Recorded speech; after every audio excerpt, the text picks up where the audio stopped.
എന്തോ ഒക്കെ സംഭവിക്കുന്നു. ഒട്ടേറ്റ് വയസ്സ്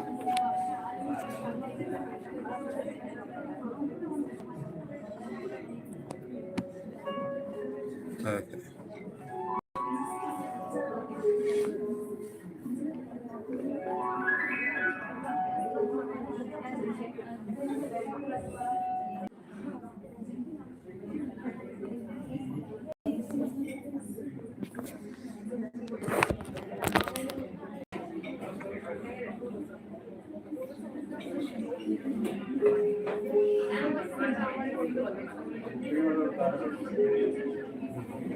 ഇല്ല ഇല്ല ഒന്നും ചെയ്തില്ല.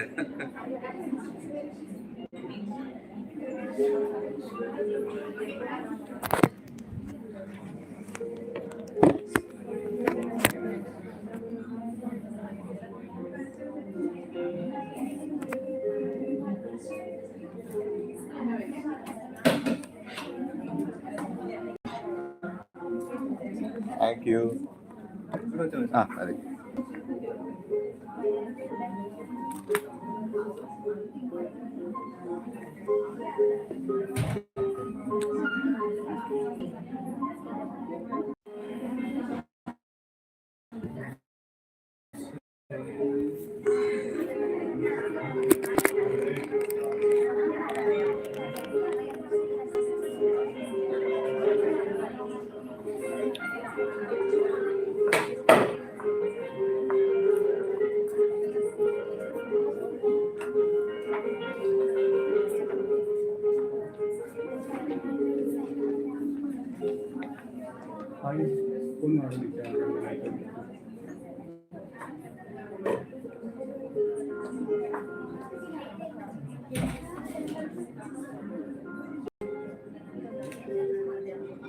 Okay, thank you.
എന്ത് ചെയ്യും?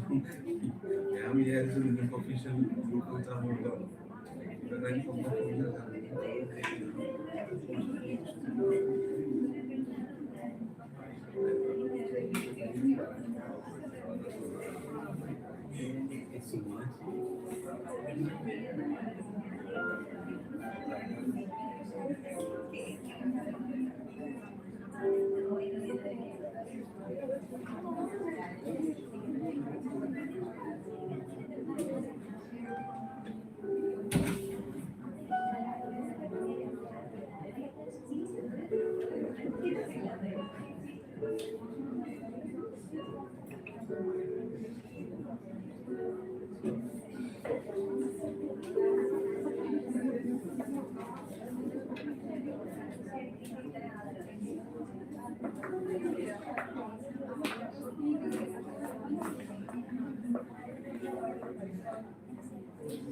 അന്നാ പുള്ളിയും കൊണ്ടുപോയി കാണിച്ചല്ലേ?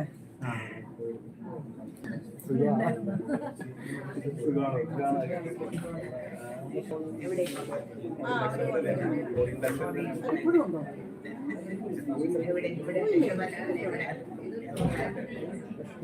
എനിക്കൊന്ന് കാണാമായിരുന്നു, പക്ഷെ അമ്മ പിന്നെ 2 ദിവസം പറ്റിയില്ല.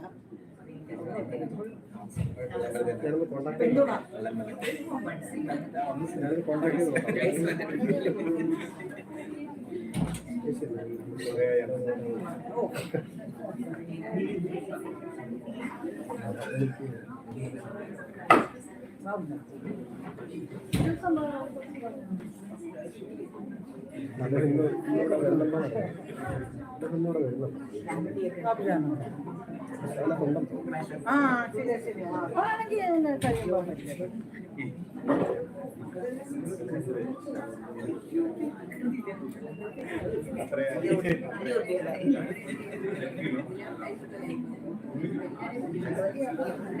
അതെ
ഞാൻ കൊടുത്തിട്ട് കുറയുന്നോ ഞാൻ സമയത്ത് ഇത് ഓൾമോസ്റ്റ് ഒരു 4-5 months കുറച്ചൊന്ന് അപ്ഡേറ്റ് ചെയ്താൽ പറഞ്ഞു. കുറച്ചൊരു കേരളത്തിന്റെ പുറത്ത് 2 സ്ഥലത്ത് പ്രൊജക്ട് ചെയ്തിരിക്കുന്നത് കാണാൻ വേണ്ടി മാത്രമാണ്. ഹലോ വരൂ, ഇരിക്കും. ഒരു സീറ്റ് ഉണ്ട്.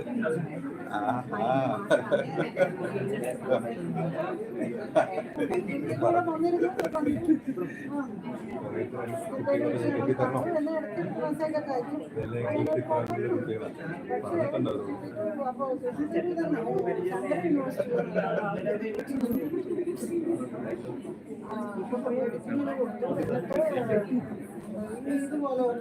കുറച്ചൊരു അഡീഷൻസ്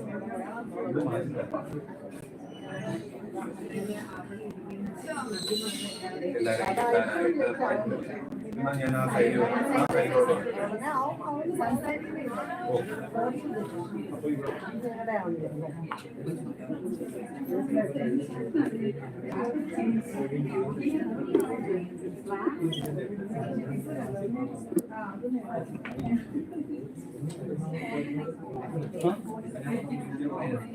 ഈ സീറ്റിൽ ആളില്ലല്ലോ അല്ലേ? ഇല്ല, കുഴപ്പമില്ല.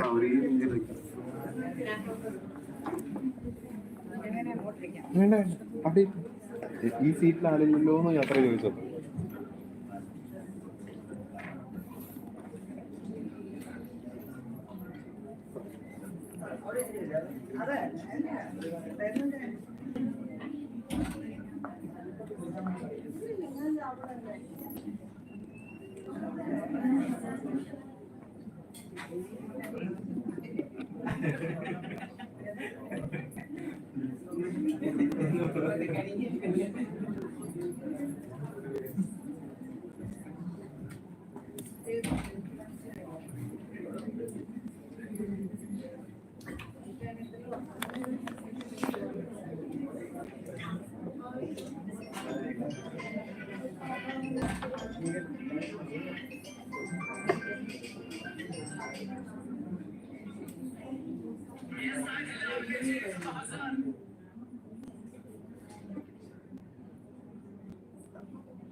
ഓക്കെ, റൊട്ടേഷൻ ഓഫ് ചെയ്തിട്ട് നേരെയാക്കി നിങ്ങളുടെ ഓട്ടോ റൊട്ടേറ്റ് ഓഫ് ചെയ്ത് ഫോണിലല്ല, ആപ്പിൽ തിരിഞ്ഞാണോ?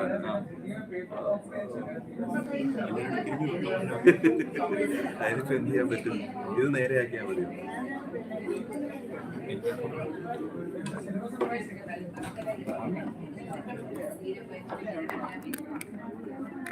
നേരെ വെച്ച് നോക്ക്, അവിടം വരെ പൊങ്ങും. ഇതൊന്ന് മുകളിലോട്ട് പിടിക്കൂ, അത്രേ വരൂ.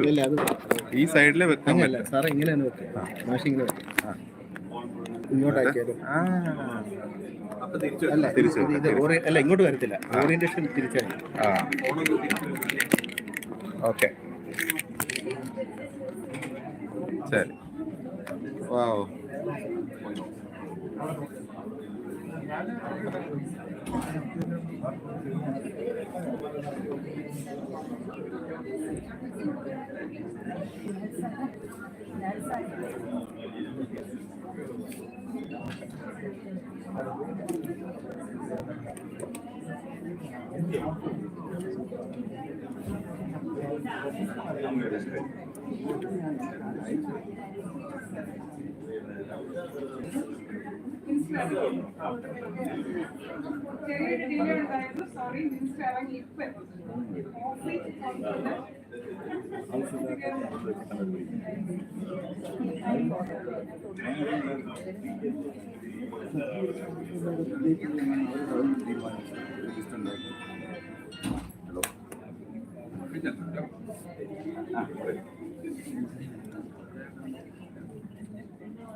അവിടെയുള്ള കോഴ്സുകൾ നമ്മൾ ചെയ്യേണ്ട ഇൻസ്ട്രക്ഷൻ ഉള്ളതുകൊണ്ടാണ് നമ്മൾ ഗവൺമെന്റ്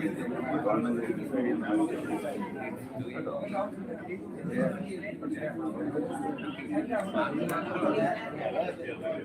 അതാണ് ഒരു കോഴ്സ് നമ്മൾ എത്തിച്ചിട്ടുണ്ടോ, അതിനകത്തൊരു പെർമിഷനാണ് നമ്മൾ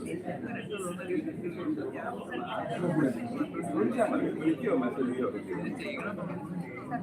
മെസ്സേജിങ് ആണെങ്കിൽ ഇലക്ട്രോണിക് മീൻസ് നോക്കാം.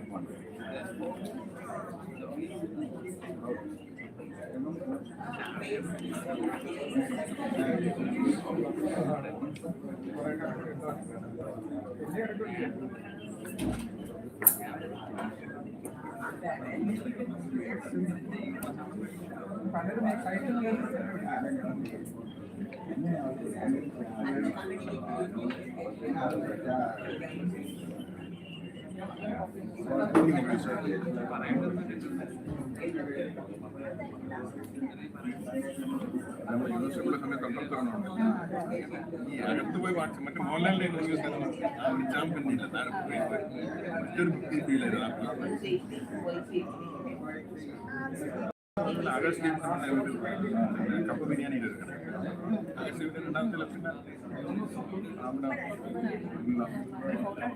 എനിക്കത്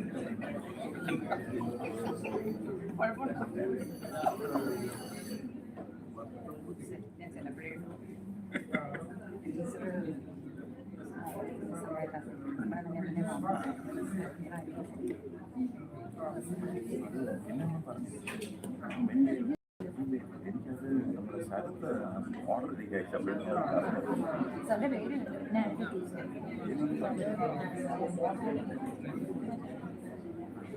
ഇനിയിപ്പം താരം DC മാറിയല്ലോ. ഇന്നപ്പെടും പിന്നെ അടുത്ത ആട്ടം വലിയൊരു കമ്മിറ്റി കുറിച്ചാണ് ഇതൊക്കെ പഠിക്കുന്നത്.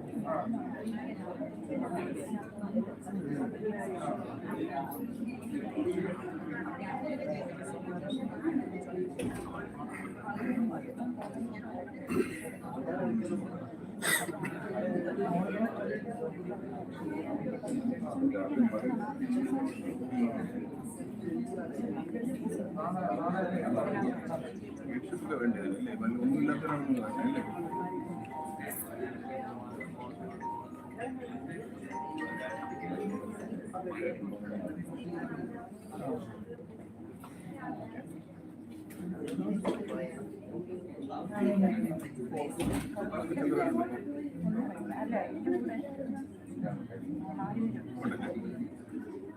ചെയ്യണവർ തന്നെ അത് കയറിയതാണ്. ചിലതങ്ങനെ ഒന്നും കയറും.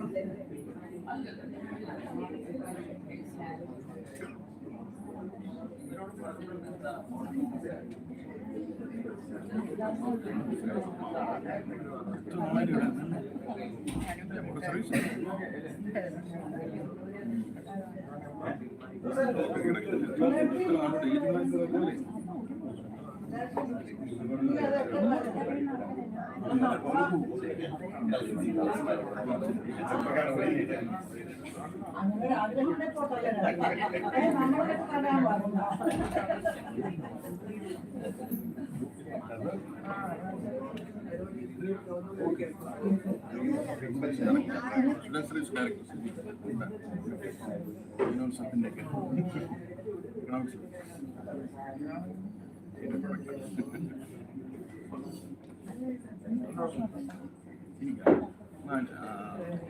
അഞ്ചു 60,000 അല്ലെങ്കിൽ അടുത്ത ദിവസം നിങ്ങളതിലാണ് എടുത്ത നടക്കുക.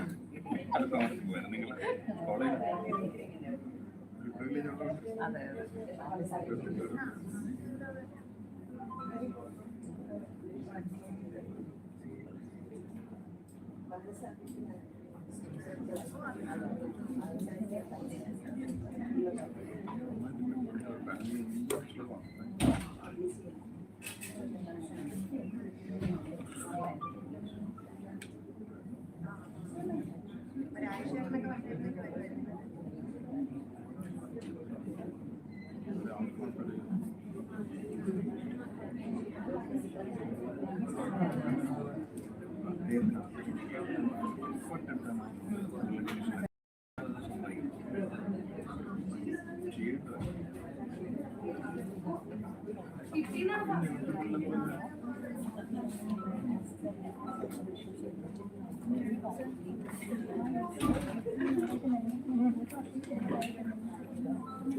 അതെല്ലാം കളരിങ്ങാണ്.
ഇവിടെ ഇരുന്നിട്ടുണ്ട്.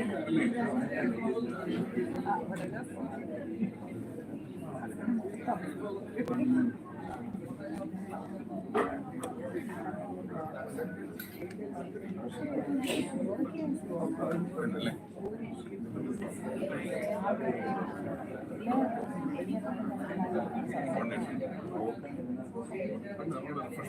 രാജീവ് നോക്കി മരിച്ചു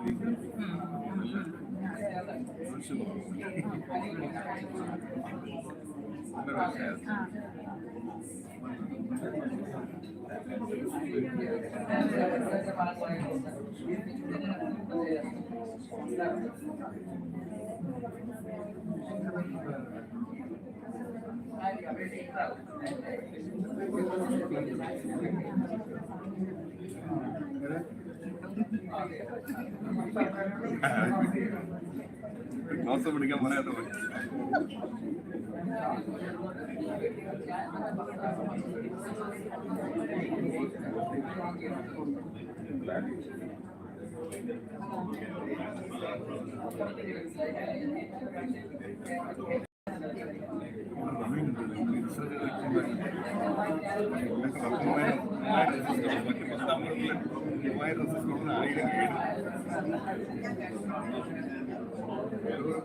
സമീപിച്ചുകൊണ്ടിരിക്കും.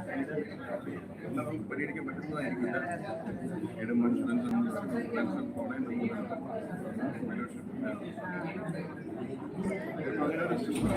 വന്നിട്ടുണ്ട്, ഡയറക്റ്റ് വന്നിട്ടില്ലേ?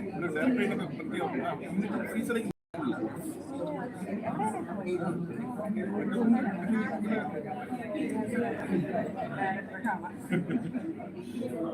ഫീസിലേക്ക് കൊണ്ട് പോകുമ്പോൾ 6 സെക്ഷൻ 6 ഇതെല്ലാം ചിതറി കിടക്കുകയാണ്. വല്ലപ്പോഴും കിടക്കുകയാണ്. എല്ലാം കൂടെ എക്സ്പ്രഷൻ പിള്ളേർക്ക് വന്നു കഴിഞ്ഞാൽ മറ്റേ കയറ്റി പിന്നെ പാസ്സൊക്കെ എടുക്കും. ഫാസ്റ്റായി മാക്സിമം പ്രോസസ്സൊക്കെ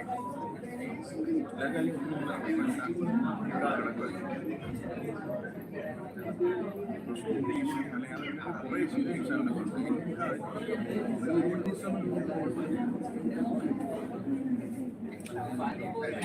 രണ്ട് പാനലിൽ കൊടുക്കും. ലൈസൻസ് വിടണമെന്നില്ല, പക്ഷെ ആർക്കും വിടും. കാരണം ഒരു ടീച്ചർ യു കെ എന്നൊക്കെയാണ് പിന്നെ പ്രിൻസിപ്പൽ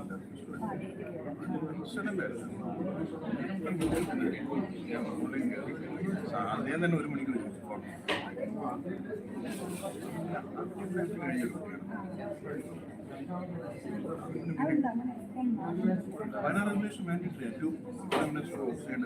പക്ഷെ ഗൈഡ് എക്സാം കാണും. അതിന് പകരം ഒരു റിലാക്സേഷൻ ഉണ്ട്. ഗൈഡ് ഒരു എക്സാം കാണും. എൻ്റെ എക്സാമിലേ ഉള്ളൂ 3 എക്സാം കാണും. ഇപ്പം നമ്മളത് വയ്ക്കും. ചിത്ര എക്സാം എക്സാം അതിന് പാനലിൽ 2 പേരെ കൊടുക്കണമെന്ന്. അത് വാല്യൂഷൻ കൊണ്ടൊന്ന് വീശിപ്പിക്കുന്നത് പാനൽ വന്നിട്ടുണ്ട്.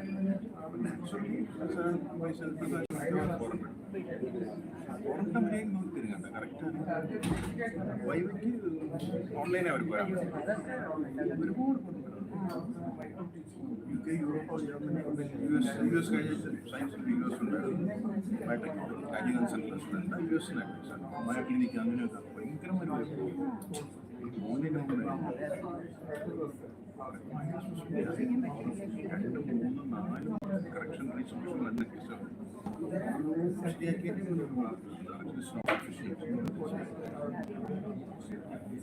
അതേപോലെ കേസസ് നല്ല സീരിയസ് ആയിട്ട് ഇവരങ്ങളിലൊക്കെ വരുന്നുണ്ട്. അതേസമയത്ത് വിജിറ്റ് ചെയ്താൽ എക്സാമ്പിൾ ചിലപ്പോൾ അയാൾ സ്ട്രിക്റ്റ് ആവാൻ പറ്റില്ല. പക്ഷെ കറക്റ്റായിട്ട് പിടിച്ച് ചെയ്യുന്ന ഒരാളാണ്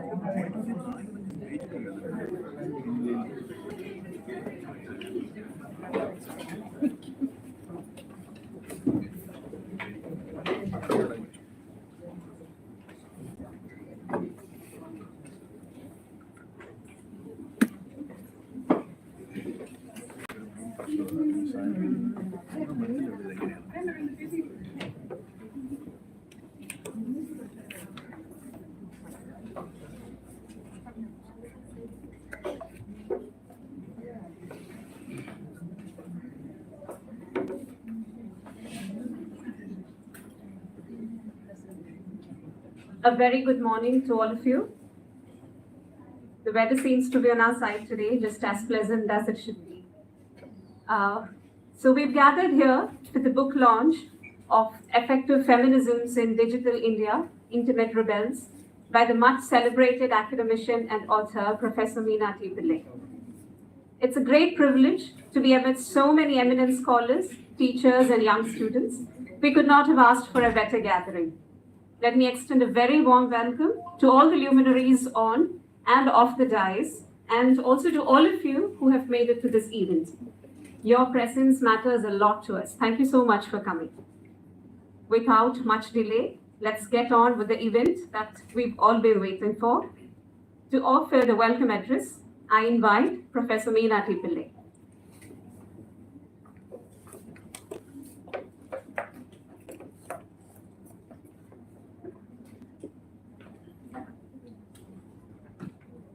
Thank you, Bhavya.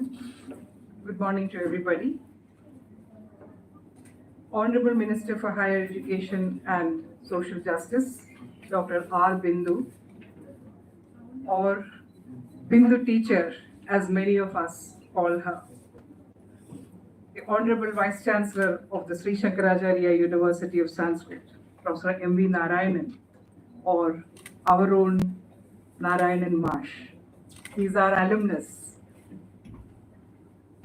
Most respected R. Parvati Devi, former PSC member and a renowned feminist media activist, but to me and to many other women in this room, our dear Parvati Chichi.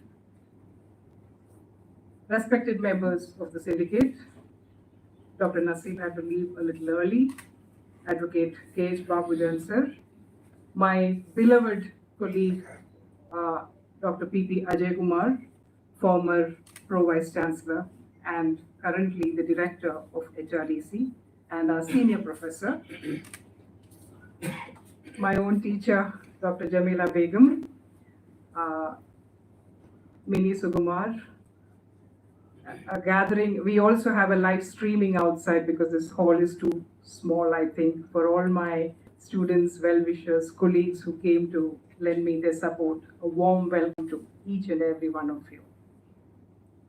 I'm proud and honored to be standing here today morning to welcome you.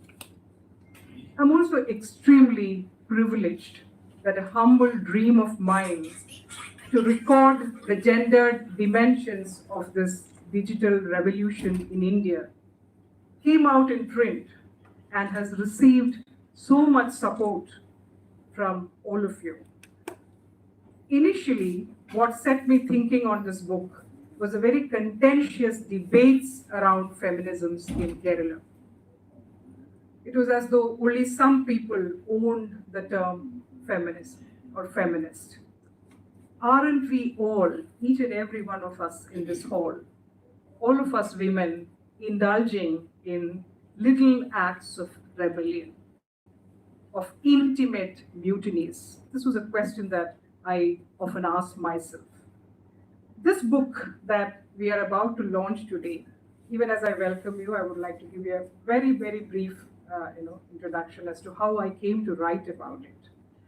So this book was born on the forenoon of an IFFK open forum in 2017.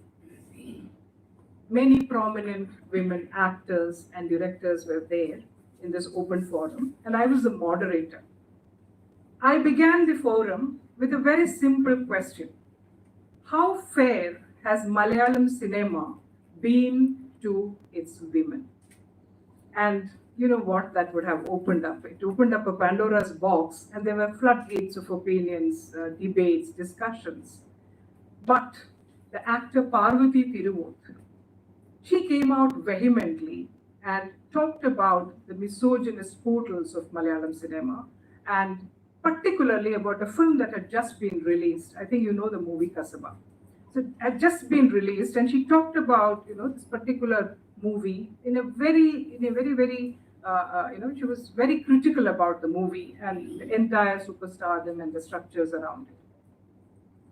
We had a wonderful time as women during the open forum, but by evening, Facebook and Twitter were abuzz with the new word, feminici. We were all labeled feminicis, a slur, as you all know, with a vernacular touch. And it also shows this particular word, you know what two words come into the formation of the word feminici. I don't have to talk about that. So it actually very explicitly portrayed the foundations of Malayali patriarchies. But for me as an academic, 2017 was also an important year because many of us women happily, gaily, proudly, and subversively owned the word feminici. We were proud to say that we were feminicis. What was originally intended as a vernacular slur had become a political position, which we assumed, I think, with elan. This book is about such moments, and I'm sure that Parvati Chichi is going to talk about them. Women, young and old, students, homemakers, working class women are dissenting, I think, all around us. In the new millennium in India, so many voices of dissent, driven to mobilize and to protest due to increasing social and economic precarity, caste, class, gender, sexuality, all kinds of violences inflicted upon their lives. But what is interesting is that the new digital turn has given them a forum. They create their own media, which circulate alongside mainstream media. Their comments, their likes, their shares, they organize themselves in complex and non-centralized network communication flows that counter the hegemony of corporate media. They celebrate the sensual freedom from labels, from nomenclatures that are restricting or ideologically limiting. They are inventing, I think, all of us in this room, millions of women all around us are inventing new tools that dismantle the master's house.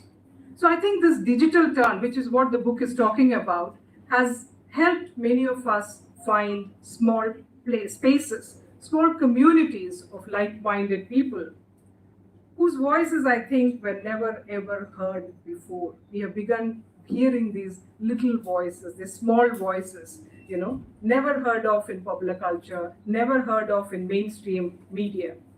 Intimate Rebels is about this moment, a moment when many women express their politically personal, poignant dissent on the digital. Maybe I'll just give you one example. This is from the conclusion of the book that I have written. On 10th January 2022, an intimate rebellion came full circle.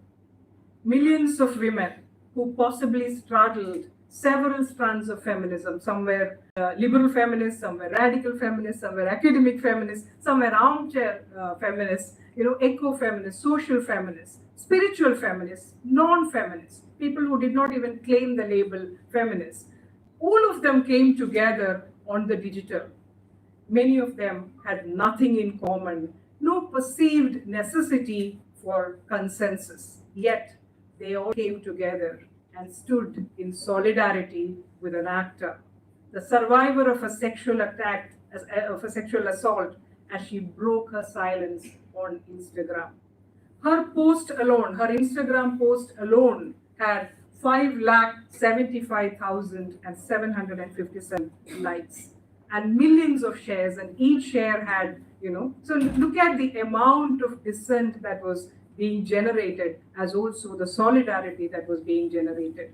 So the survivor's post bears testimony to the power and resilience of the current moment in feminisms in India.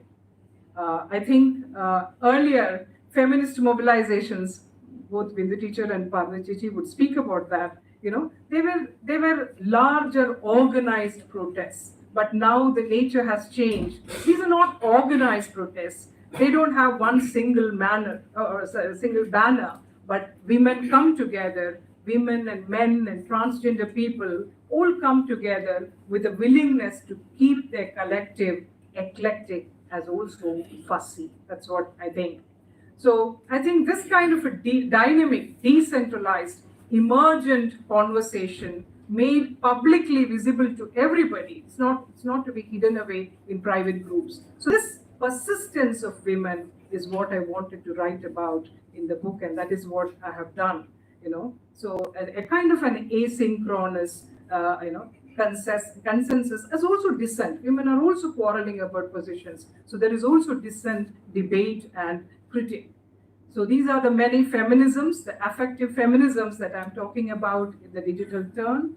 And I think Intimate Rebels is as much about the agency that has been wrested by ordinary women in digital India to disrupt the unjust operations of non-egalitarian, undemocratic forms of contact and exchange.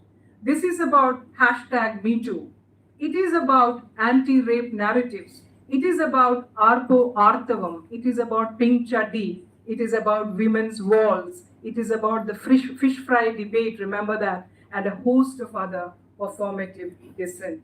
I think for me, this is a memorable day of my life because, as I said earlier, it's a dream coming true. But more than that, it's not my lone dream. I think it's the Institute of English that dreamt alongside me. It is a syndicate that dreamt alongside me. It is an entire network of my friends and well-wishers who forged their solidarity and dreamt along with me. It's our collective dream. The Institute of English is celebrating its 60th anniversary, a mighty legacy with the likes of Professor A.I. Papanikar and Professor Jamila Begum.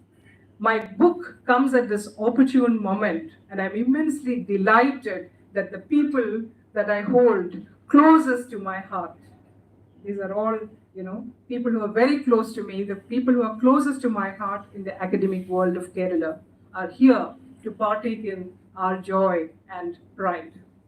On this occasion, first and foremost, I would like to welcome Dr. R. Bindu, the Honorable Minister for Higher Education and Social Justice, someone who deeply inspires me with her political positions as a woman. I had worked very briefly with her as a member of the State Curriculum Committee, and oftentimes, I must tell this to my students, I was in awe. Not in awe of her position as a minister, but in awe of her rigorously critical and ethical stand when it comes to matters relating to structuring the state's investments in public education. Particularly, I think what impressed me most was teachers' staunch belief in the public university, which I think all of us uphold.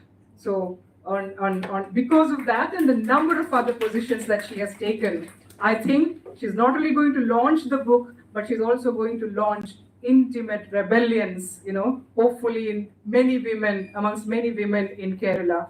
A warm welcome to you, dear teacher and minister, for your kind presence here.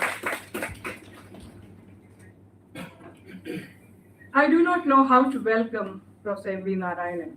He, I think, studied here. He must have sat in the seminar hall and done his work and listened to classes students are all there. Hopefully you'll be inspired to become vice chancellors, which I'm not so sure is something to be desired in these difficult days.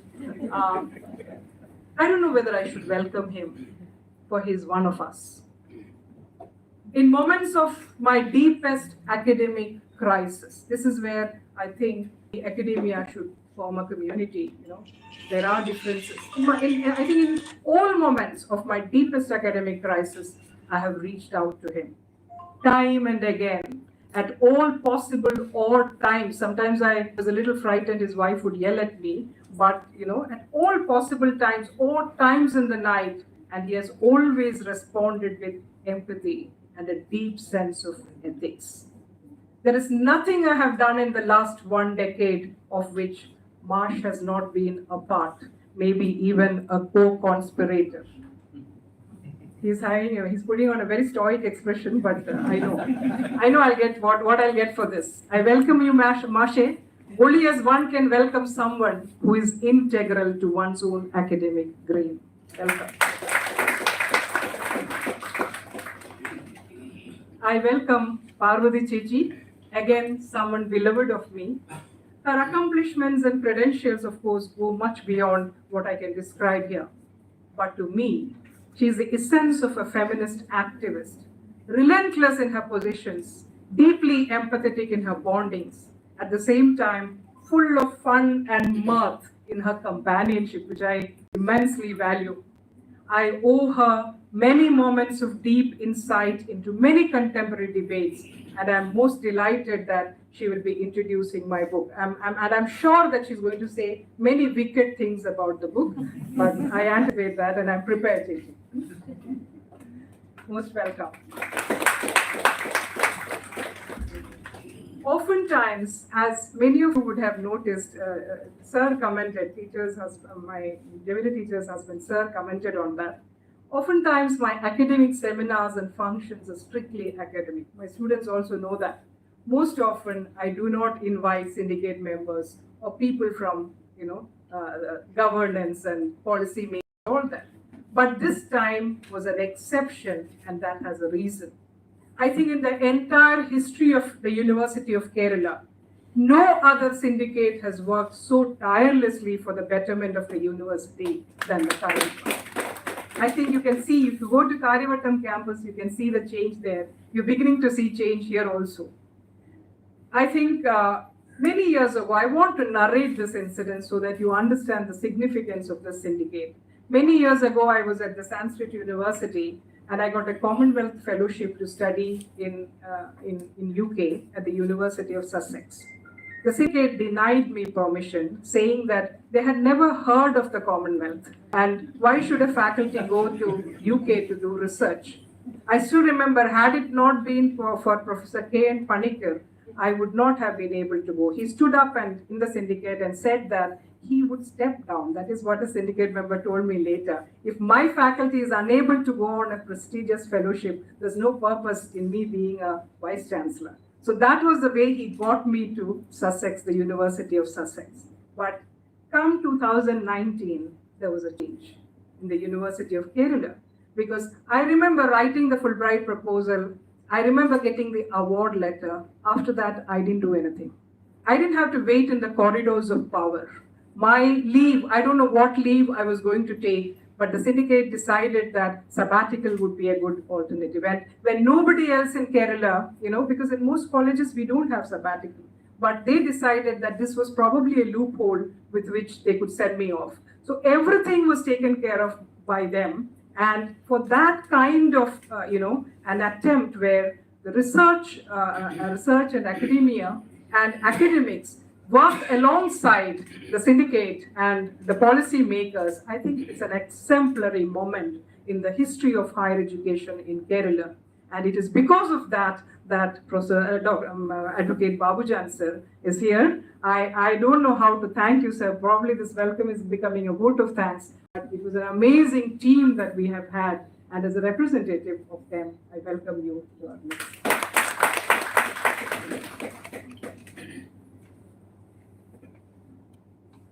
I welcome Professor P.P. Ajay Kumar, former Pro Vice Chancellor, who also worked tirelessly for our NAC A++. This is all the result of that. But he's also the director of the HRDC currently, but he's the senior most professor at the Institute of English. A warm welcome to you, sir. I also welcome the teacher who crafted many of us. In one sense, Professor Narayanan, me, Ajay Kumar sir, Shruti, Liji, Kalyani is here. All of us went through the same hands. And here it is, Professor Jamila Begum. A huge applause to the former head of the institute. Thank you, teacher, and welcome to our midst.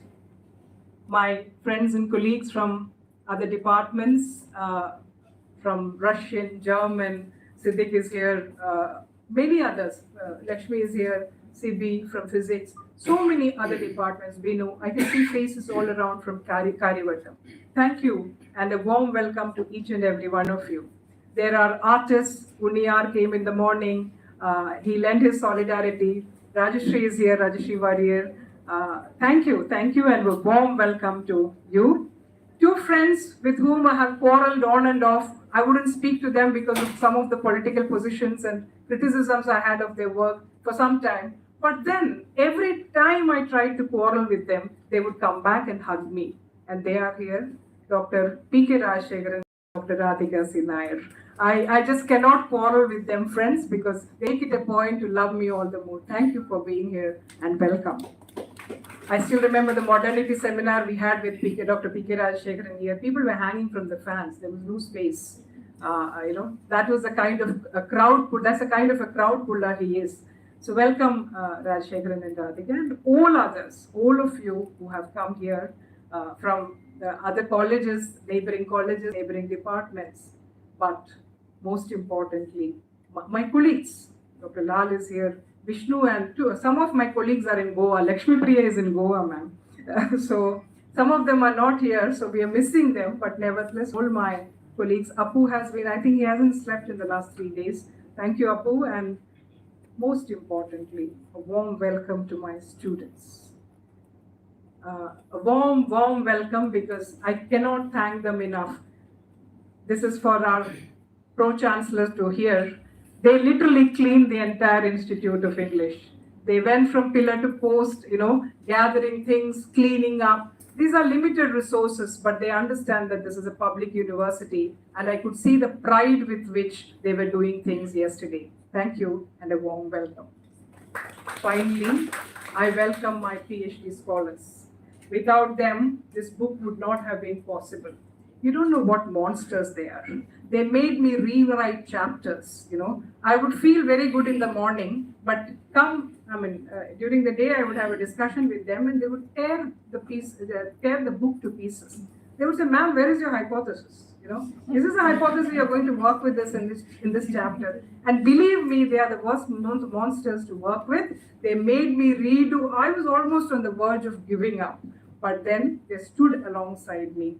And a warm welcome. Many of them are in other places. They are listening to this, I'm sure. A warm welcome to each and every one of them. A warm welcome to the office staff, who have been part and parcel of this journey. Welcome, all of you, once again. If I missed anybody, sorry about that, but welcome.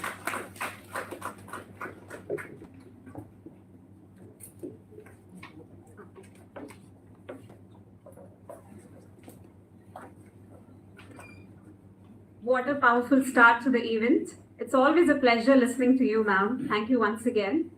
I'm sure you all are curious to know more about the book, and I invite Srimati R. Parvati Devi, feminist media activist and former member of the Kerala Public Service Commission, to offer the presidential address and also to introduce the book to the audience. Thank you.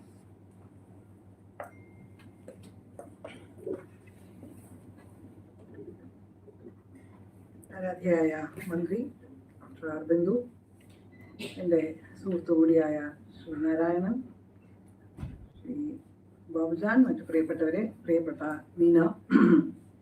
മീനയുടെ ഒരു പുസ്തകം എന്ന് പറയുന്നത് ഇവിടെ ഇരിക്കുന്ന നമ്മൾ ഓരോരുത്തർക്കും ഏറ്റവും പ്രിയപ്പെട്ടതാണ്. അതിന് ഇത്തരത്തിൽ ഒരു ക്ഷണം ലഭിക്കുകയും അത് പുസ്തകം പരിചയപ്പെടുത്തുവാനും ഇതിൻ്റെ പങ്കാളിയാകുവാനും കഴിഞ്ഞു എന്നുള്ളത് ഒരു ഔപചാരികതയുടെയോ ഒന്നും പേരിലല്ലാതെ വളരെ വളരെയുള്ള സന്തോഷം ആദ്യം തന്നെ അറിയിക്കുകയാണ്. ഇവിടെ സൂചിപ്പിച്ചതുപോലെ മീന കേരളത്തിൽ ഒരു ഒരു ഫെമിനിസ്റ്റ് അക്കാഡമിക് എന്നുള്ള നിലയ്ക്ക് വളരെയേറെ രാഷ്ട്രീയ നിലപാടുകളുള്ള കൃത്യമായ രാഷ്ട്രീയ ബോധ്യത്തോടുകൂടി കാര്യങ്ങൾ കാണുകയും അതിനോട് പ്രതികരിക്കുകയും ഒക്കെ ചെയ്യുന്ന ഒരു വ്യക്തിയാണ്. ഇടയ്ക്കിടയ്ക്ക് എന്നെ വിളിക്കും, ഈ പറഞ്ഞതുപോലെ എന്തെങ്കിലും കുഴപ്പങ്ങൾ എവിടെയെങ്കിലും കണ്ടാൽ, ചേച്ചി അത് ശരിയല്ല, അത് ഇടപെടണം, അത് പ്രശ്നമാണ്, ഇങ്ങനെയല്ല അത് വേണ്ടത് എന്ന് പറഞ്ഞ് നിരന്തരം ഇത്തരം കാര്യങ്ങളിൽ ജാഗ്രതയുള്ള ഒരു വ്യക്തി എന്നുള്ള നിലയ്ക്കുള്ള ഈ പുസ്തകം ഇത് പരിചയപ്പെടുത്തുവാൻ യഥാർത്ഥത്തിൽ പലതരത്തിൽ അത് പരിചയപ്പെടുത്താം.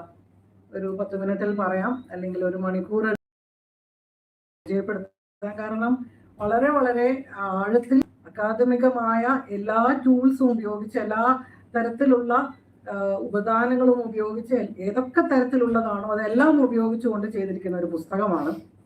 പക്ഷേ തീർച്ചയായിട്ടും മന്ത്രിക്ക് മുൻപ് ഇത് സംസാരിക്കുന്നത് കൊണ്ട് അധിക സമയം എടുക്കാൻ കഴിയില്ല.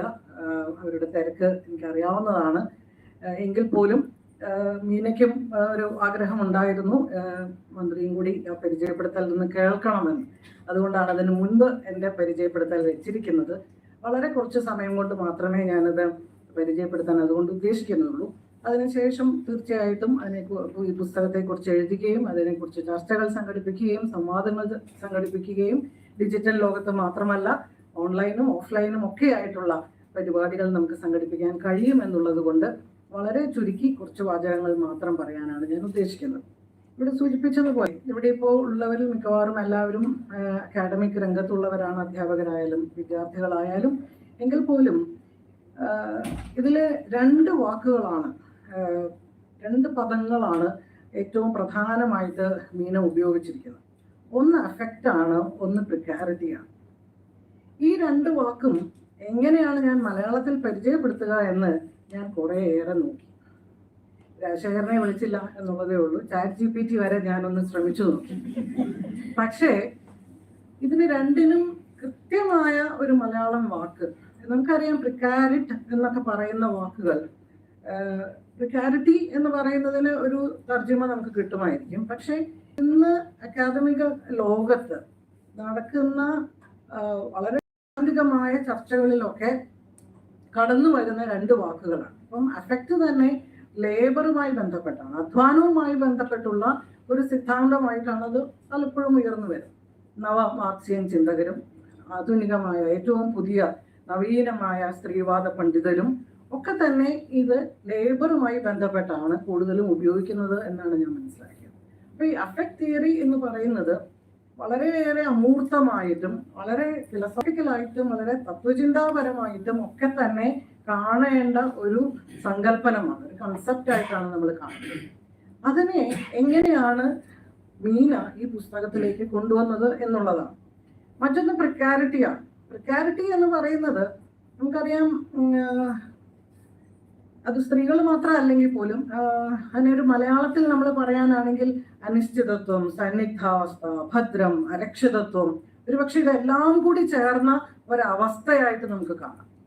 ഇതെല്ലാം കൂടി ചേർന്ന ഒരവസ്ഥയാണ്. ഇത്തരത്തിലുള്ള ഒരു തടവറയിൽ എന്ന പോലെ ഇത്തരത്തിൽ ഒരു സ്ത്രീവിരുദ്ധമായിട്ടുള്ള പുരുഷാധിപത്യപരമായിട്ടുള്ള മൂല്യങ്ങളുടെയും വ്യവസ്ഥയുടെയും ആധിപത്യത്തിൻ്റെയും ഒക്കെ അടിമത്തത്തിൽ കിടക്കുന്ന, അടിച്ചമർത്തലിൽ കിടക്കുന്ന ഒരു സ്ത്രീയുടെ അവസ്ഥയാണ്. ആ അവസ്ഥയിൽ നിന്നുകൊണ്ട് അവൾ നടത്തുന്ന പോരാട്ടങ്ങൾ, ഒരു സ്ത്രീ നടത്തുന്ന പോരാട്ടങ്ങൾക്ക് ഇന്ന് ഡിജിറ്റൽ യുഗത്തിൽ, ഇന്ന് യഥാർത്ഥത്തിൽ ഈ ഡിജിറ്റൽ ലോകത്തെ ഒരു യുദ്ധഭൂമിയായിട്ട് ചിന്തിക്കുന്ന ഈ പ്രിക്കാരിറ്റി, ഈ ഒരു അനിശ്ചിതാവസ്ഥയിൽ കിടക്കുന്ന, നിസ്സഹായതയിൽ കിടക്കുന്ന സ്ത്രീകൾ അതിനെ ഒരു പോരാട്ട ഭൂമിയായി എങ്ങനെ മാറ്റിയെടുത്തു? തീർച്ചയായിട്ടും അതിനെ ചരിത്രവൽക്കരിച്ചിട്ടുണ്ട്. ഒരു ചരിത്രവൽക്കരിക്കാതെ നമുക്ക് ഒരിക്കലും ഒരു പ്രശ്നത്തെ അഭിസംബോധന ചെയ്യാൻ കഴിയില്ല. അപ്പോൾ മീനെ അത് പൂർണ്ണമായും ചരിത്രവൽക്കരിച്ചുകൊണ്ട് തന്നെയാണ് ഈ പുസ്തകം രചിച്ചിരിക്കുന്നത്. അപ്പൊ ഈ 2 അവസ്ഥയിൽ ഇത് എങ്ങനെയാണ് ഈ പറയുന്ന അഫക്റ്റീവ് ഫെമിനിസംസ് ആണ്. ഒരിക്കലും അത് ഒരൊറ്റ ഒരു ഏകമാനമായിട്ടുള്ള ഏകമുഖമായ ഒരു സ്ത്രീവാദത്തിൽ അടിസ്ഥാനപ്പെടുത്തിയല്ല. നമുക്കറിയാം ഡിജിറ്റൽ ലോകത്തെ ഇടപെടലുകൾ എന്ന് പറയുന്നത് തീർച്ചയായിട്ടും അതിന് ഒരു സൈദ്ധാന്തികമായിട്ടുള്ള ഒരു നിലനിൽപ്പോ അല്ലെങ്കിൽ ഒരു സൈദ്ധാന്തികമായിട്ടുള്ള അതൊരു ഡിജിറ്റൽ ലോകത്തെ ഒരു പബ്ലിക്, അതാണ് ഇതിൽ പലപ്പോഴും പറയുന്നുണ്ട്, ഒരു പബ്ലിക് സ്ഫിയർ എന്ന് നമ്മൾ പറയാറുള്ള അതിനപ്പുറത്ത് ഒരു കൗണ്ടർ പബ്ലിക്കിനെ സൃഷ്ടിച്ചു എന്നാണ് പറയുന്നത്. ഒരു പ്രതി പൊതുമണ്ഡലമാണ്. ഒരു പ്രതി പൊതുമണ്ഡലത്തെ ചെറുത് ഒരു മൈക്രോ ഹിസ്റ്ററീസ് എന്ന് പറയുന്ന പോലെ സൂക്ഷ്മതലത്തിലുള്ള ചെറിയ പൊതുമണ്ഡലങ്ങൾ സൃഷ്ടിച്ചെടുത്തുകൊണ്ട് വളരെ വ്യത്യസ്തമായ തരത്തിലുള്ള പോരാട്ടങ്ങൾ നടത്തിയ സ്ത്രീകളെ കുറിച്ചാണ്. അപ്പോൾ കഴിഞ്ഞ ഒരു 1990 എന്ന് പറയുന്നത് നമുക്കറിയാം ഇന്ത്യയുടെ ചരിത്രത്തിലെ ഏറ്റവും നിർണായകമായ ഒരു വർഷമാണ്. നമ്മൾ ആഗോളവൽക്കരണ സാമ്പത്തിക നയങ്ങൾ അംഗീകരിച്ചുകൊണ്ട് മുന്നോട്ട് പോയി. അതിനുശേഷം ഉണ്ടായിട്ടുള്ള അതിലേക്കൊന്നും ഞാൻ കടക്കുന്നില്ല. വളരെ ഇന്ത്യയെ അപ്പാടെ തന്നെ എടുത്തുമറിച്ച സാംസ്കാരികമായിട്ട്, സാമൂഹ്യമായിട്ട്, രാഷ്ട്രീയമായിട്ട്, സാമ്പത്തികമായിട്ട് ഒക്കെ വലിയ മാറ്റങ്ങൾ സൃഷ്ടിച്ച ആ 90-കൾക്ക് ശേഷം അതിനെ മീന തന്നെ അതിനൊരു വിശദീകരണം തരുന്നത് പോസ്റ്റ് മില്ലേനിയൽ ഫെമിനിസം എന്ന് പറയുന്നുണ്ട്. ഈ പോസ്റ്റ് മില്ലേനിയൽ എന്ന് ഉദ്ദേശിക്കുന്നത് ഈ 90-കൾക്ക് ശേഷമുള്ള ആ കാലഘട്ടത്തിൽ ഉണ്ടായ തീർച്ചയായിട്ടും ഇന്ത്യൻ ഫെമിനിസത്തിന്, ഇന്ത്യൻ സ്ത്രീവാദത്തിന് മാത്രമല്ല, വിഷയം അത് ആയതുകൊണ്ടാണ് ഞാൻ അതിൽ മാത്രം ഊന്നി നിൽക്കുന്നത്. എല്ലാ തരത്തിലുമുള്ള എന്താ പറയുക സംഘടനകൾക്ക്, പ്രസ്ഥാനങ്ങൾക്ക് ഒക്കെ തന്നെ വലിയൊരു അമ്പരപ്പുണ്ടാക്കിയ കാലഘട്ടം കൂടിയാണ്. എങ്ങനെ മുന്നോട്ട് പോകണം, നമ്മൾ പരമ്പരാഗതമായി, ഇപ്പൊ ഇതിൽ തന്നെ കൃത്യമായി മീന പറയുന്ന ഒരു കാര്യം, പരമ്പരാഗതമായ ഫെമിനിസ്റ്റ് പ്രസ്ഥാനങ്ങൾ നമുക്കറിയാം. മധുര റേപ്പ് കേസിന് ശേഷമാണ് സംഘടിതമായിട്ടുള്ള ഒരു ആധുനിക കാലഘട്ടത്തിൽ 1920-കൾ മുതൽ 30-കൾ മുതലൊക്കെ തന്നെ സ്ത്രീകളുടെ ഇടപെടലുകളും സ്ത്രീവാദപരമായ പ്രശ്നങ്ങളും ഏറ്റെടുക്കുകയും നമ്മുടെ കേരളത്തിന്റെ നവോത്ഥാനവും ഒക്കെ ഉണ്ട്. അതൊക്കെ ഉള്ളപ്പോൾ തന്നെ നമ്മുടെ ആധുനിക കാലഘട്ടത്തിലേക്ക് പോകുമ്പോൾ ഈ മധുര റേപ്പ് കേസ് ഒരു വലിയൊരു പ്രധാനപ്പെട്ട ഒരു അധ്യായമായി നമ്മൾ കാണാറുണ്ട്. അന്നൊക്കെ ഫെമിനിസ്റ്റ് മൂവ്മെന്റുകൾ എടുത്തിരുന്ന, ഇത്തരം പ്രസ്ഥാനങ്ങൾ ഏറ്റെടുത്തിരുന്ന പ്രശ്നങ്ങളും അതിനോടുള്ള പ്രതികരണങ്ങളും അത് ഏറ്റെടുത്ത രീതികളും ഇപ്പൊ പരമ്പരാഗതമായ ഒരു രീതികളൊക്കെ തന്നെ 90-കൾക്ക് ശേഷം അട്ടിമറിക്കപ്പെടുകയാണ്. അപ്പോഴാണ് ഈ വളരെ വലിയ തോതിൽ, അത് കഴിഞ്ഞ് 2000 ഒക്കെ ആയപ്പോഴേക്കും നമ്മൾ ഈ ഡിജിറ്റൽ ലോകത്തേക്ക് എടുത്തെറിയപ്പെടുകയാണ് ഉണ്ടായത്. ഈ ഡിജിറ്റൽ ലോകത്തേക്ക് എടുത്തെറിയപ്പെട്ടു എന്ന് പറയുമ്പോൾ തീർച്ചയായിട്ടും അതിനെക്കുറിച്ച് മീന വളരെ വിശദമായി പോകുന്നുണ്ട്. ഇല്ലെങ്കിൽ പോലും ഡിജിറ്റൽ ലോകം എന്ന് പറയുന്നത് ഇന്ത്യയെ സംബന്ധിച്ചിടത്തോളം ഒരു ഡിജിറ്റൽ ഡിവൈഡ് ഉണ്ട്, ഡിജിറ്റൽ ജെൻഡർ ഡിവൈഡ് ഉണ്ട്. ഒരു സംശയം അക്കാര്യത്തിലില്ല. ഇപ്പം 2023 കണക്കനുസരിച്ച് തന്നെ ഇന്റർനെറ്റ് ഉപയോഗിക്കുന്നവർ ഇന്ത്യയിൽ ഒരു കണക്കനുസരിച്ച് 48.7% മറ്റോ ആണ്. എന്ന് പറഞ്ഞാൽ 51% പേർക്ക് ഇന്റർനെറ്റ് ഇല്ല. അപ്പൊ അതിൽ തന്നെ സ്ത്രീകളുടെ അവസ്ഥ എന്ന് പറഞ്ഞാൽ അതിനേക്കാളുമാണ്. അപ്പം ഒരു മൊബൈൽ ഫോൺ ഉള്ള സ്ത്രീകൾക്ക് പോലും ഇന്റർനെറ്റ് ആക്സസ് കിട്ടുന്നവർ എന്ന് പറയുന്നത് 30%, 25% ഉള്ളൂ എന്നാണ് ഒരു കണക്ക്. അതവിടെ നിൽക്കണം, അതവിടെ ഉണ്ട്, അതൊരു റിയാലിറ്റിയാണ്. അത് അംഗീകരിച്ചുകൊണ്ട് തന്നെയാണ് മീന ഈ പുസ്തകം ചെയ്തിരിക്കുന്നത്. കാരണം വേണമെങ്കിൽ ചിലർക്ക് ചോദിക്കാം, ഈ ഡിജിറ്റൽ ലോകമാണോ ഇന്ത്യ പോലെയുള്ള ഒരു രാജ്യത്ത് സ്ത്രീകൾ നടത്തുന്ന പോരാട്ടങ്ങൾ, അവരുടെ ദൈനംദിന ജീവിതങ്ങൾ, എന്താണ് മൊബൈൽ ഫോൺ എന്നറിയാത്ത, വിദ്യാഭ്യാസമില്ലാത്ത, ഒരു തരത്തിലും ഇന്റർനെറ്റിലേക്ക് അവരുടെ ജീവിതത്തിൽ ഒരു പക്ഷെ എത്താൻ കഴിയാത്ത ലക്ഷക്കണക്കിന് സ്ത്രീകളുള്ള ഇന്ത്യയിൽ ഈ ഡിജിറ്റൽ ലോകത്തെ പോരാട്ടങ്ങളാണോ എന്ന് വേണമെങ്കിൽ ചോദിക്കാം. പക്ഷെ തീർച്ചയായിട്ടും മീന അതിന് ഒരു ഉത്തരം ഇതിൽ പറയുന്നുണ്ട്. അതവിടെ ഉണ്ട് എന്ന സത്യം അംഗീകരിച്ചുകൊണ്ട് തന്നെ ഡിജിറ്റൽ ലോകത്തേക്ക് എത്താൻ കഴിഞ്ഞ സ്ത്രീകളുടെ പോരാട്ടം, അതിനെക്കുറിച്ചാണ് മീന പറയുന്നത്. അത് ചെറുതായിരിക്കാം, നമ്മൾ ഇന്ത്യയെ മൊത്തമായി എടുത്തു നോക്കുമ്പോൾ ഒരു പക്ഷെ ചെറുതായിരിക്കാം, കേരളം മുഴുവനായി എടുത്തു നോക്കുമ്പോൾ ചെറുതായിരിക്കാം. പക്ഷെ ആ ചെറിയ ലോകത്തേക്ക് ആക്സസ് ലഭിച്ചവർ, അത് പ്രാപ്യമായവർ, അതിലേക്ക് എത്തിപ്പെട്ടവർ, എങ്ങനെയാണ് അവരുടെ പോരാട്ടങ്ങൾ, ആ പോരാട്ടങ്ങൾക്ക് കൊടുക്കേണ്ട ഒരു വിലയുണ്ട്, ഒരു മൂല്യമുണ്ട്. ആ പോരാട്ടം രേഖപ്പെടുത്തേണ്ടതാണ്, ആ പോരാട്ടം അടയാളപ്പെടുത്തേണ്ടതാണ് എന്നതാണ് മീന ഇതിൽ മുന്നോട്ട് വെക്കുന്ന ഒരു കാര്യം. അതിൽ ഈ പറയുന്ന പോലെ ഇപ്പൊ ഈ പ്രിക്കാരിറ്റി എന്ന് പറയുന്നത് തന്നെ ഈ പറയുന്ന അവസ്ഥ, ഈ ഒരുതരം നിസ്സഹായ അവസ്ഥ അല്ലെങ്കിൽ അഭദ്രമായ അനിശ്ചിതമായ ആ അവസ്ഥ, അതിനെക്കുറിച്ച് മീന ഇതിൽ സൂചിപ്പിക്കുന്നുണ്ട്. അത് എല്ലാ സ്ത്രീകൾക്കും ഒരുപോലെയല്ല. പലപ്പോഴും നമ്മളുടെ സ്ത്രീവാദ ചിന്ത അല്ലെങ്കിൽ സ്ത്രീവാദ സംവാദങ്ങൾക്കൊക്കെ പലപ്പോഴും ഉണ്ടാകുന്ന ഒരു വിമർശനം അതാണ്. എല്ലാ സ്ത്രീകളെയും ഒരേ അവസ്ഥയിൽ കണ്ടുകൊണ്ടാണ് പലപ്പോഴും പ്രശ്നങ്ങൾ മുന്നോട്ട് വെക്കുന്നതും പരിഹാരങ്ങൾ നിർദ്ദേശിക്കുന്നതും സമരങ്ങൾ നടത്തുന്നതും ഒക്കെ തന്നെ പലപ്പോഴും സ്ത്രീ വിഭാഗങ്ങളെ അല്ലെങ്കിൽ നമ്മൾ ജെൻഡർ വർണ്ണരാജിയെക്കുറിച്ച് ജെൻഡർ സ്പെക്ട്രത്തെക്കുറിച്ച് സംസാരിക്കാറുണ്ട്. ഇതിലും കൂടുതലും അതിലേക്ക് അധികം പോയിട്ടില്ല. അതിനെക്കുറിച്ചും മീന ഒരു ചെറിയ ഒരു ക്ഷമാപണത്തോടുകൂടി പറയുന്നുണ്ട്. ഒരു സിസ് ജെൻഡർ എന്നുള്ള നിലയ്ക്ക് അതിൻ്റെ പരിമിതി, അതുകൊണ്ട് തന്നെ LGBTIQ+ എന്ന് പറയുന്ന വിഭാഗത്തെ ഇതിലേക്ക് അധികം കൊണ്ടുവന്നിട്ടില്ല എന്ന് തോന്നുന്നു. അത് ഒരു ചെറിയ ഒരു അപ്പോളജറ്റിക് ആയിട്ട് തന്നെ മീന അത് പറയുന്നുണ്ട്. അപ്പോൾ ഇവിടെ പ്രധാനമായിട്ടും ഈ ജെൻഡർ ദ്വന്ദ്വത്തിൽ തന്നെയാണ് പ്രധാനമായും നിൽക്കുന്നത്. അതിൽ ഈ പറയുന്ന സ്ത്രീ എന്ന് പറയുന്നവർ, സ്ത്രീകൾ എന്ന വിഭാഗത്തെ കുറിച്ച് തന്നെയാണ് ഇതിൽ പ്രധാനമായിട്ടും ഊന്നുന്നത്. എനിക്ക് തോന്നുന്നു മറ്റേത് യഥാർത്ഥത്തിൽ മറ്റൊരു പുസ്തകത്തിന് സ്കോപ്പുള്ളൊരു കാര്യം കൂടിയാണ്.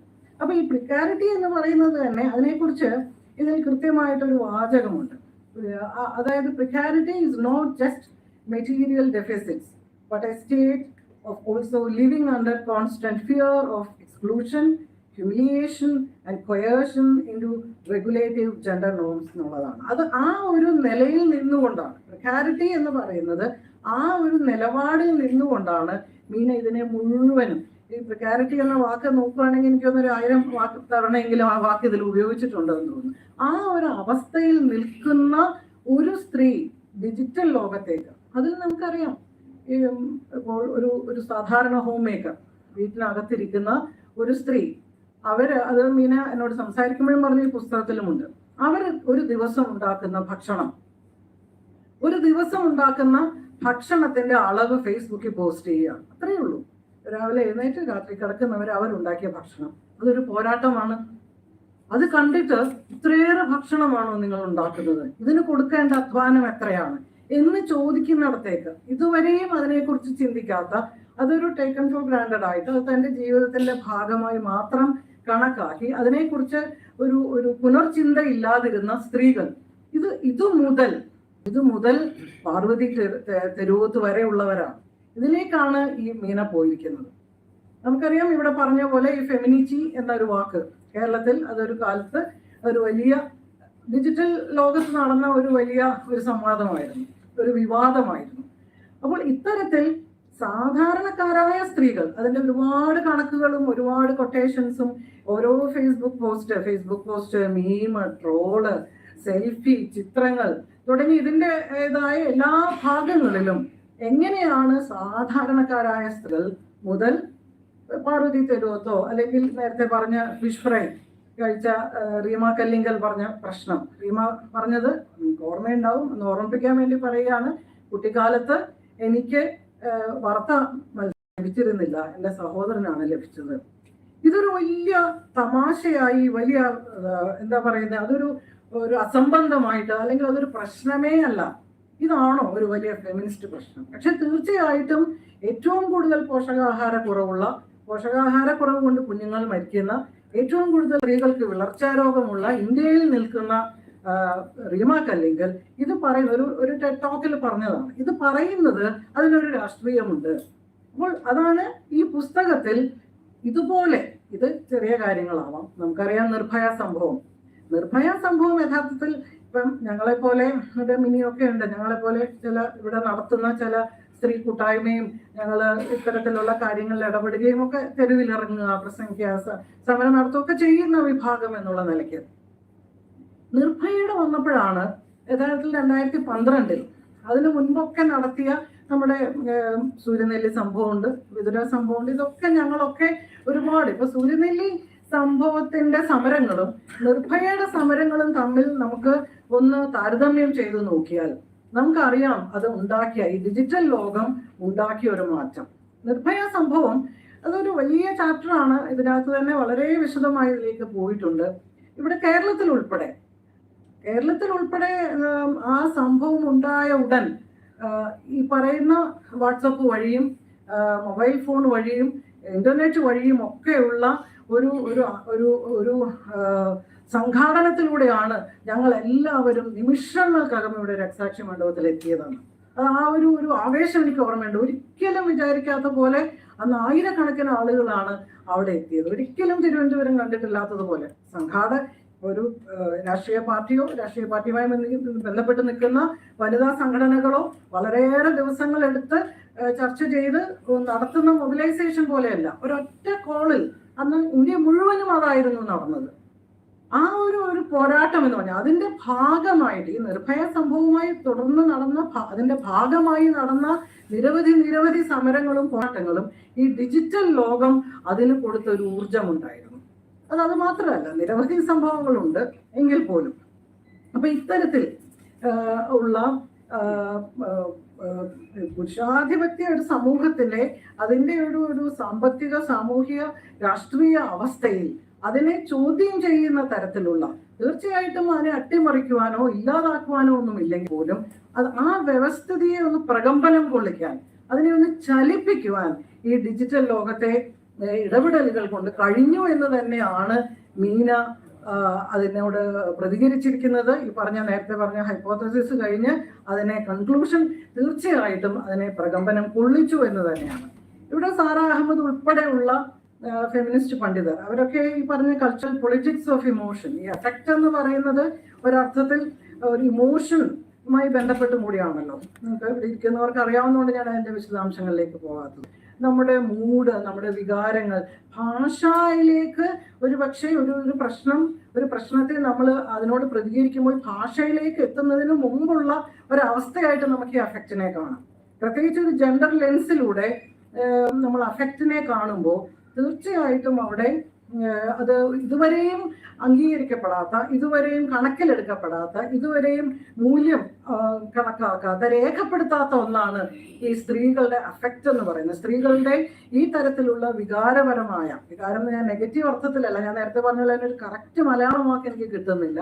ഒരു അഫക്റ്റീവ് എന്ന് പറയുന്ന തരത്തിൽ അതിൻ്റെ ഒരു നമ്മുടെ വൈകാരികമായ മാനസികമായ കാര്യങ്ങളൊക്കെ കൂടി ഉൾപ്പെട്ടുകൊണ്ട്, അപ്പൊ ഇത്തരത്തിൽ ഇതിനെ ഈ പറയുന്ന ഡിജിറ്റൽ ലോകം, അത് മീന പറയുന്നുണ്ട്, അത് ഈ സ്വകാര്യം പ്രൈവറ്റ് പബ്ലിക് എന്ന് പറയുന്ന ഒരു സ്വകാര്യ പൊതു ഇടം എന്ന ദ്വന്ദ്വത്തെ കൂടുതൽ സങ്കീർണമാക്കുന്ന ഒരുതരം വഴുക്കം, ഒരു ഫ്ലൂയിഡിറ്റി ഈ ഡിജിറ്റൽ ലോകത്തിനുണ്ട്. അതുകൊണ്ട് തന്നെ ഈ പൊതുമണ്ഡലം തന്നെ ഇപ്പോൾ ഇതിനകത്ത് തന്നെ പറയുന്നുണ്ട്, ഈ ഒരു പൊതുമണ്ഡലത്തെ കുറിച്ച് തന്നെ അതും ഇതിൽ പറഞ്ഞു പോകുന്നുണ്ട്. പൊതുമണ്ഡലം എന്ന ഒരു സങ്കല്പം തന്നെ ഏതു തരം പൊതുമണ്ഡലമാണ് എന്നുള്ളത്. അപ്പൊ ഇത്തരത്തിൽ സ്ത്രീകളുടേതായ ചില സൂക്ഷ്മ തലത്തിലുള്ള പൊതുമണ്ഡലങ്ങൾ സൃഷ്ടിക്കുവാനും ആ രീതിയിൽ ഇതിനെ കാണുവാനും ഒക്കെ അവരെങ്ങനെയാണ് ഡിജിറ്റൽ ലോകത്തെ ഉപയോഗിച്ചത് എന്നുള്ളതാണ്. ഞാൻ അധികം നീട്ടുന്നില്ല. ഇതിൽ പറഞ്ഞു പോകുന്ന കാര്യങ്ങൾ ഞാനൊന്ന് പറഞ്ഞു പോവുകയാണ്. ഇപ്പൊ ഈ പറഞ്ഞ ഫെമിനിറ്റി ഉണ്ട്, ഇസ്ലാമുണ്ട്, ഫിഷ് ഫ്രൈ പ്രശ്നമുണ്ട്. പിന്നെ ഏറ്റവും പ്രധാനം കേരളത്തിന്റെ സാമൂഹ്യ സാംസ്കാരിക ചരിത്രത്തിലെ ഒരു പ്രത്യേക അധ്യായം എന്ന് പറയാവുന്ന ശബരിമല പ്രശ്നം. ആർത്തവമുണ്ട്, റെഡി ടു ബ്ലീഡ് ഉണ്ട്, റെഡി ടു വെയിറ്റ് ഉണ്ട്. അതുണ്ട്. അത് എങ്ങനെയാണ് ഈ ഡിജിറ്റൽ ലോകവുമായി ബന്ധപ്പെട്ട്, അത് കുറച്ച് കൂടുതൽ ഞാൻ പറയണമെന്ന് വിചാരിച്ചിരുന്നു, പക്ഷേ സമയക്കുറവുകൊണ്ട് ഞാൻ അതിലേക്ക് കടക്കുന്നില്ല.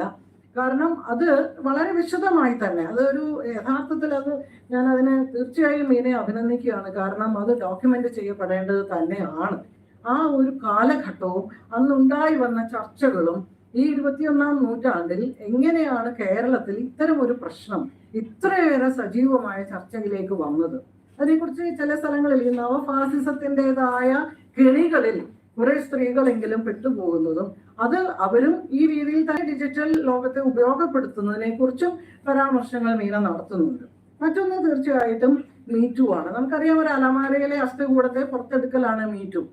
ആ മീറ്റു പ്രസ്ഥാനം ലോകം മുഴുവനും തന്നെ വലിയ മാറ്റമുണ്ടാക്കി. അത് ഈ ഡിജിറ്റൽ ലോകത്തുണ്ടായതാണ്. ഇപ്പോൾ കേരളത്തിലാണെങ്കിൽ തന്നെ സിവിക് ചന്ദ്രനുമായി ബന്ധപ്പെട്ട ഒരു വലിയ വിവാദമാണ് ഇപ്പോഴും നടന്നുകൊണ്ടിരിക്കുന്നത്. മീറ്റുവുമായി ബന്ധപ്പെട്ടും അല്ലാതെയും ഒക്കെ ഇത്തരം വിവാദങ്ങളൊക്കെ വരുമ്പോൾ എങ്ങനെയാണ് ഇവിടെ സൂചിപ്പിച്ചു നിരവധി തരത്തിലുള്ള ഫെമിനിസങ്ങൾ നമുക്കറിയാമത്. ഫെമിനിസം എന്ന് പറയുന്നത് ഒന്നല്ല. പക്ഷെ കേരളത്തെ സംബന്ധിച്ചിടത്തോളം, അതും കൂടി പറഞ്ഞ് ഞാൻ അവസാനിപ്പിക്കാമെന്ന് വിചാരിക്കുന്നു. കേരളത്തെ സംബന്ധിച്ചിടത്തോളം ഞാൻ എപ്പോഴും എനിക്ക് തോന്നുന്ന ഒന്നാണ്, സംഘടിത രാഷ്ട്രീയ പ്രസ്ഥാനങ്ങളുടെ സംഘടിത വനിതാ പ്രസ്ഥാനങ്ങൾ ഉണ്ടായിരിക്കുമ്പോഴും ഒരു ഫെമിനിസ്റ്റ് മൂവ്മെന്റ് എന്ന് പറയാവുന്ന തരത്തിലുള്ള സംഘടിതമായ ശക്തമായ ഒരു വലിയ ഫെമിനിസ്റ്റ് പ്രസ്ഥാനം ഇതുവരെ കേരളത്തിൽ ഉണ്ടായിട്ടില്ല. കേരളത്തിന്റെ ഒരു പ്രത്യേക സാഹചര്യത്തിലായിരിക്കാം.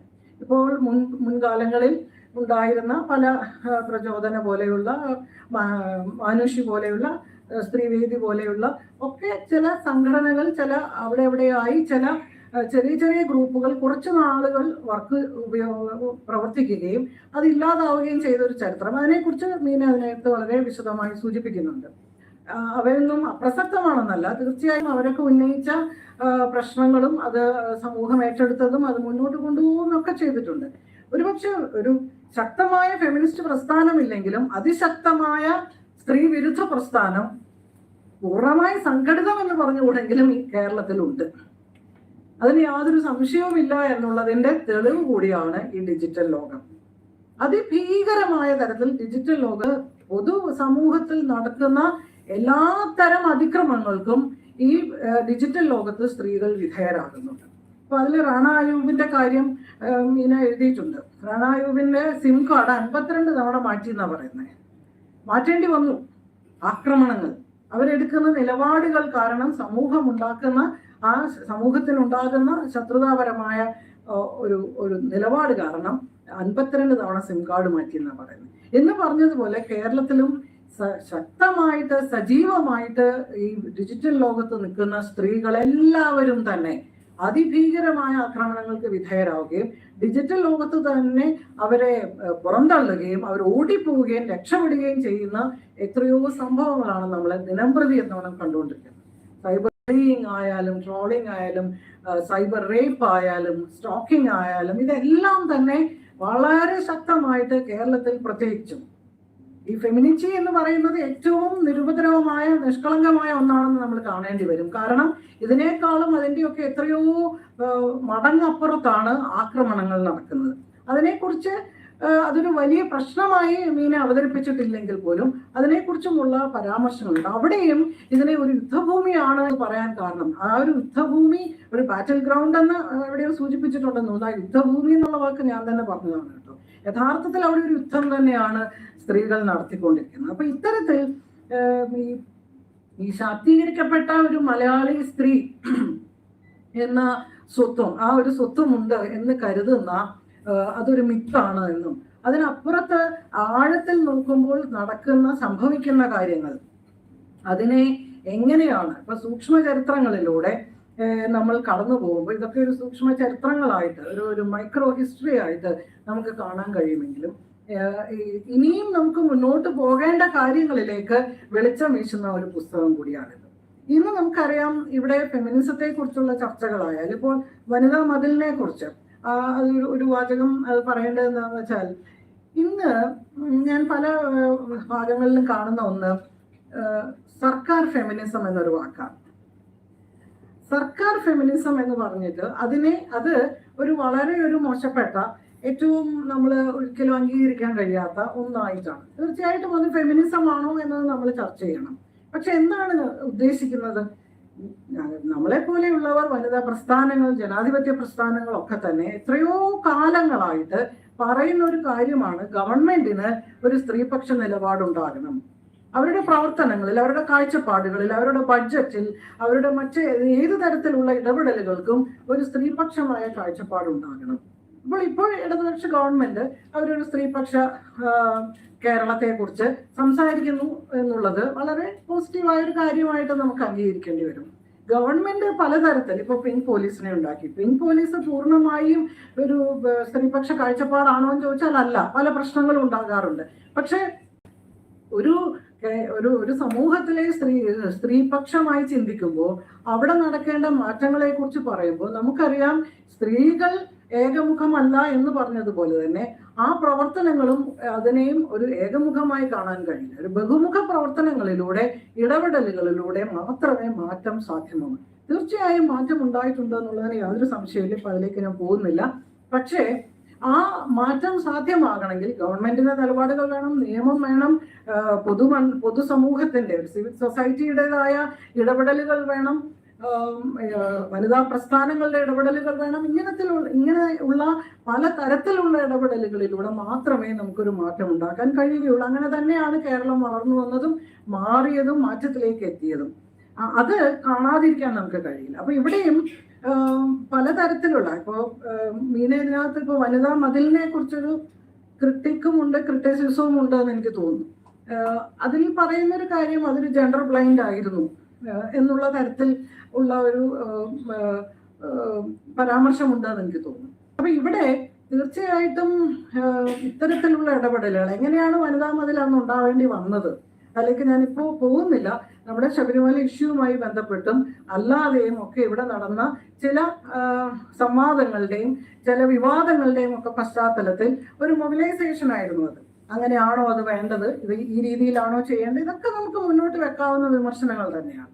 അപ്പൊ ഇതെല്ലാം ഇതിൽ പരാമർശിക്കുന്നുണ്ട് ഈ പുസ്തകത്തിൽ എന്നാണ് ഞാൻ പറയാൻ ഉദ്ദേശിച്ചത്.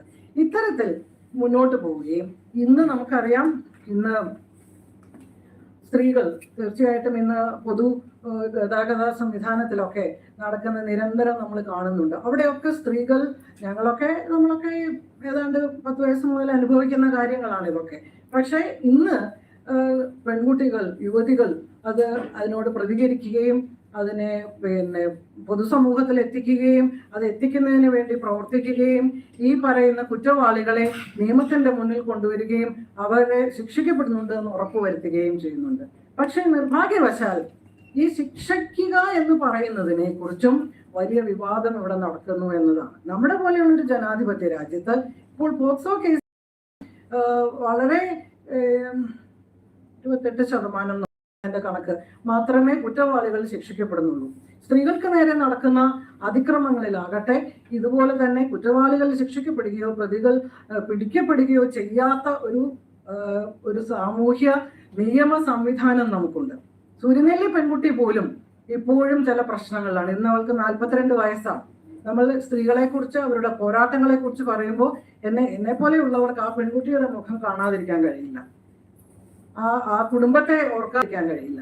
42 വയസ്സായി ആ പെൺകുട്ടിക്ക്.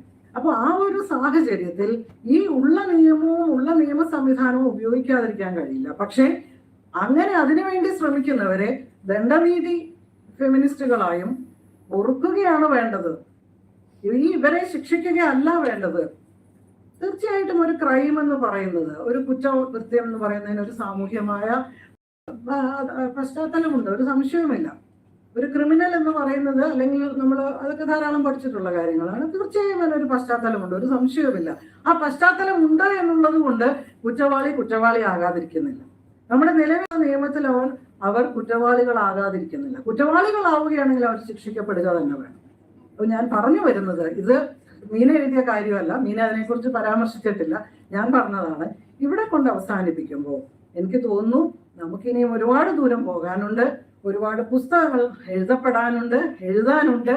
മീനയെ പോലുള്ള അക്കാഡമിക് രംഗത്ത് നിൽക്കണം. ഇതിന്റെ ഏറ്റവും പോസിറ്റീവായ ഒരു കാര്യം കൂടി ഉള്ളത്, തീർച്ചയായിട്ടും ഏറ്റവും പുതിയ അക്കാദമികമായ ചിന്തകളും സിദ്ധാന്തങ്ങളും അതിന്റെ ഒരു വെളിച്ചം, അതിന്റെ ഒരു ഊർജം ഈ പുസ്തകത്തിനുണ്ട്. മലയാളത്തിൽ പലപ്പോഴും നമുക്ക് ലഭിക്കാതെ പോകുന്ന ഒന്നാണ് ഈ പുസ്തകം എന്ന് പറയുന്നത്. എങ്ങനെയാണ് ഈ ഒരു രചനയുടെ ഒരു ബലം എന്ന് പറയുന്നത്, ആഗോളമായി നടക്കുന്ന പുതിയ കാലഘട്ടത്തിനനുസരിച്ചുള്ള ഉയർന്നു വരുന്ന പുതിയ സിദ്ധാന്തങ്ങൾ, പുതിയ തത്വങ്ങൾ, പുതിയ പ്രയോഗ പദ്ധതികൾ, ഇതിനെക്കുറിച്ച് പഠിക്കാനുള്ള ഒരു പാഠപുസ്തകമായി കൂടി ഞാനിതിനെ കാണുന്നു. എനിക്ക് ആ രീതിയിൽ അതൊരു പാഠപുസ്തകം എനിക്ക് വ്യക്തിപരമായിട്ടായിരുന്നു.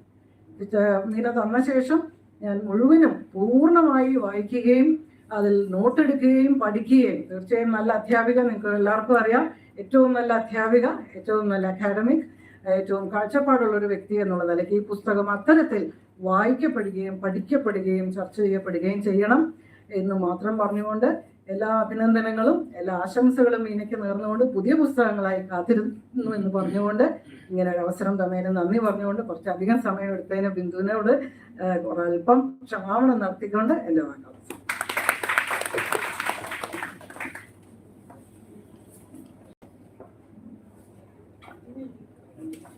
Thank you, ma'am. Thank you for that wonderful introduction to the book. And the much coveted moment has arrived, time for the book launch. And to do the honors, I request Dr. R. Bindu, Minister for Higher Education and Social Justice. And to receive the first copy of the book, I request Professor M. V. Narayanan, Honorable Vice Chancellor, Sri Shankaracharya University of Sanskrit.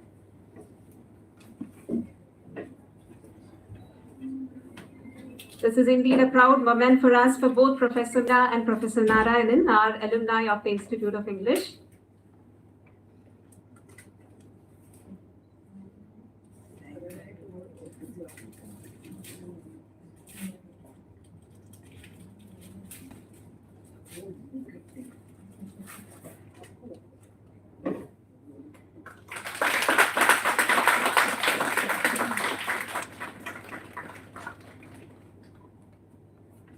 Thank you, ma'am. Now I request Dr. R. Bindu to offer the inaugural address.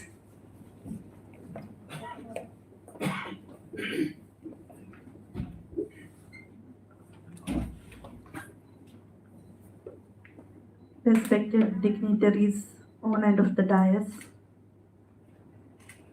respected teachers and dear friends. Actually, I hope to speak in Malayalam, but Dr. Meena Pillai wanted me to speak in English.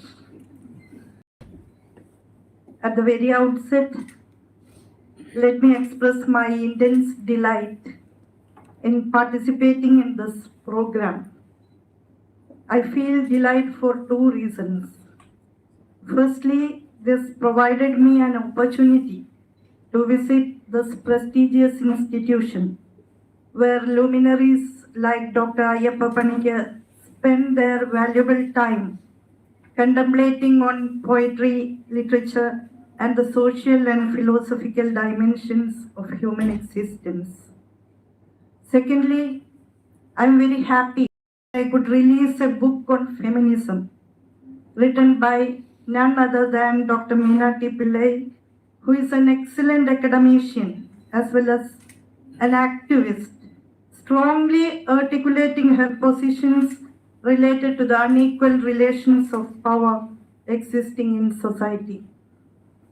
In the book Affective Feminisms in Digital India, she is at her best as a feminist theoretician and activist, seriously pondering on ramifications of feminist presence, expressions, agitations, and activities in the cyberspace, especially in the Indian context. Indian society, as you all know, is a curious combination of feudalism and capitalism. It upholds combination of degenerated remnants of obsolete feudal values and market-oriented ethos of capitalism. Feudalism perceived women as mere domestic animals or household articles, and capitalism viewed them as objects or commodities which are to be bought and sold in marketplaces. The patriarchal value system, as a byproduct of both feudal and capitalistic relations of power, exerts infinite pressure on women's lives, compelling them to lead their lives in a very suffocating and unfriendly atmosphere. Patriarchy operates through domestic ideology or family-centered ideology, which limits women's lives within the four walls of their houses with the rigid framework of domesticity, nailing women to the domestic interiors, especially the kitchen. Women's lives are mostly restricted to the private sphere of domestic responsibilities related to the family. Parvati Chechi told about the private sphere and the public sphere. The public sphere of university education, income generating employment, and socio-political engagements are considered to be only secondary or optional in the case of women. Often, access to the public sphere is denied to them through a network of risks and barriers which are socially and culturally constructed. Due to their overburdened condition with household chores and the highly conservative and reactionary residues of feudalist perspectives, most often women are excluded from activities in the public sphere. There is the systematic erasure of the women and other subaltern genders from what is called as official history and official culture. There is the conscious distortion of representation of them, either through complete omission and exclusion or through distortion of representation. Women are always driven to the margins or the periphery of Indian society, getting only sparse opportunities for entering into the public sphere. We have to remember the century-old slogan of Adikalayil Ninnu Arangathekku, a very revolutionary coinage which is not yet fully realized even after 100 years. How to transcend the limits imposed by domestic ideology is still a burning question confronting the self-actualization of women. It is in this context that the digital spaces offer wide and fruitful possibilities for Indian women to utter their agonies, their protests, emotions, and aspirations related to the unjust and unequal power structure related to patriarchy. Of course, technology has been always positioned as a masculine terrain, something that only men are interested in, good at, and therefore engage men more than women. In her groundbreaking essay, A Manifesto for Cyborgs, Donna Haraway, a professor at the University of California, argues for a socialist feminist cyborg that challenges the grids of control that work to contain women and other marginalized groups. Instead of stamping virtual world as essentially male spaces, we should instead consider the internet and digital spaces as places for women to engage in new forms of not only work and play, but also resistance and protest against patriarchal structures. Spaces where women are freed from traditional constraints related to domestic or family-oriented ideology. Spaces where women can experiment with identities and gain new avenues of claiming power and authority. Instead of seeing the digital spaces as a domain of men, women should find them as a welcoming, familiar space for them where they can and must seize opportunities to advance themselves and to challenge and destabilize male authority. I would like to underline the word destabilize.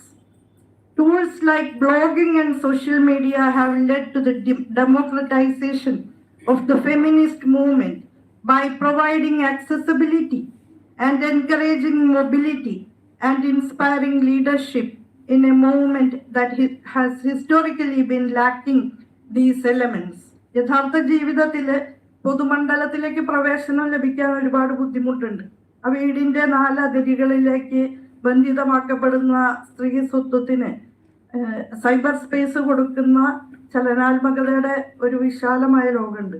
വളരെ അനന്തമാണ് അതിൻ്റെ സാധ്യതകൾ. Online feminists make use of blogging and social media as a measure of political mobilization and community building. At the same time, digital feminist activity can also be exclusionist, as disparity in internet access within geographical locations and socio-economic class structure is often a barrier in reaching out to the masses by all women. The digital spaces raise certain serious challenges also, being an arena for online harassment, bullying, and sexual exploitation. It not only facilitates prevailing forms of misogyny, but also gives rise to new ones that are intricately connected with the cultural bias that permeates the communities that use these platforms. Traditional offline activism mobilizes people through street or door-to-door campaigning with the help of existing social networks and organizations, political parties, and institutions which are not at all women friendly or pro women. Digital activism, on the other hand, can mobilize a large number of people within minutes, far quicker than offline activism. It also fosters an interactive approach where diverse groups of people can participate through online blogs, petitions, and articles while connecting with others. These possibilities have encouraged tens of thousands of women around the world to write about the sexual harassment, workplace discrimination, and instances of body shaming they encounter in their everyday lives. In her book, Dr. Meenakshi Pillai closely examines the ways in which digital feminism worked in India to expose the misogynistic approaches and attitudes prevailing in India. She begins with her observations on some international movements like the Me Too movement started by Tarana Duke and that is in New York, and the Bring Back Our Girls movement fought by Nigerian women against the Boko Haram menace. Dr. Pillai then examines the Nirbhaya movement and the Me Too movement in India. I don't know whether this is a repetition of what Parvati Chechi has elaborately described. The online rage coupled with the street protest garnered global attention to the Nirbhaya movement, the Nirbhaya incident, and compelled an otherwise apathetic government to take action by amending India's rape laws and expanding the definition of rape. Fast-track courts also were made available as a result of the protest ignited through cyber corridors. Me Too movement gained momentum in India, enabling women to share their stories of sexual harassment on social media. It also led to activists successfully lobbying the government to strengthen the Sexual Harassment of Women at Workplace Act 2013, which previously had many weaknesses. Dr. Meenakshi Pillai refers to the expression femininity, which became very much ambivalent in its political connotation, a portmanteau word that combines feminist with kutichi, or a colloquial Malayalam word which means slut. We have to place femininity, we have to juxtapose femininity with the angel witch dyad, the Kulastri Chandapenna ദ്വന്ദ്വത്തിന്റെ നടുവിൽ വെക്കേണ്ട ഒരു വാക്കാണെന്ന് എനിക്ക് തോന്നുന്നത്. Dr. Meena explains in a detailed manner the ways in which women in cinema collective had been formed as an immediate and historic response of the women in the film world against the brutal attack on their colleagues. The WCC raised vital questions related to the building of a safe, non-discriminatory and professional workspace for women in cinema. Episodes like Rima Kalinga's Cry for Fish Fry are referred to by the author to demonstrate the political potentials of such debates. All these were neatly explained by Parvati Chechi. She examines the political implications of movements like the Kiss of Love campaign, which was a symbolic youth uprising against the increasing instances of surveillance and moral policing.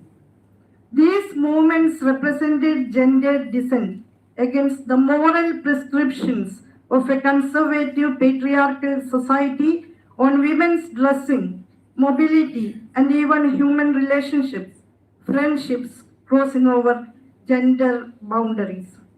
Through these close examinations, the author exposes paradoxical or contradictory situation of Indian women's position in society, obliterating the myth and mystique of the Kerala woman, exposing the fact that Kerala's high rate of female literacy does not get translated into either women's freedom or their agency. കൊട്ടിഘോഷിക്കപ്പെടുന്ന ഈ സ്ത്രീ വിദ്യാഭ്യാസം അല്ലെങ്കിൽ പൊതുമണ്ഡലത്തിലെ participation അത്തരം കാര്യങ്ങളൊക്കെ നമ്മൾ അവകാശപ്പെടുമ്പോഴും സ്ത്രീകളുടെ ഏജൻഷ്യൽ കപ്പാസിറ്റിയെ സംബന്ധിച്ചിടത്തോളം അല്ലെങ്കിൽ അവരുടെ സ്വത്വ സാക്ഷാത്കാരത്തെ സംബന്ധിച്ചിടത്തോളം ഒക്കെ ഇനിയും ഒരുപാട് ദൂരം നമ്മൾ പോകാനുണ്ട്. ഒരു വശത്ത് വളരെ ആത്മവിശ്വാസത്തോടു കൂടി പെൺകുട്ടികളൊക്കെ മുന്നോട്ട് വരുമ്പോഴും അതേ വേഗതയിൽ അവരെ രംഗത്ത് നിന്ന് അടുക്കളയിലേക്ക് ആട്ടിപ്പായിക്കാനുള്ള ഒരു കൗണ്ടർ മൂവ്മെന്റും കൂടി അതിശക്തമാണ്. റിയാക്ഷണറി ആയിട്ടുള്ള കൗണ്ടർ മൂവ്മെന്റും കൂടി കേരളത്തിൽ ശക്തമാണെന്നുള്ളത് വളരെ വ്യക്തമായിട്ട് പറഞ്ഞിട്ടുണ്ട്. The contradictions related to Kerala women are neatly summarized by Dr. Meena in one sentence.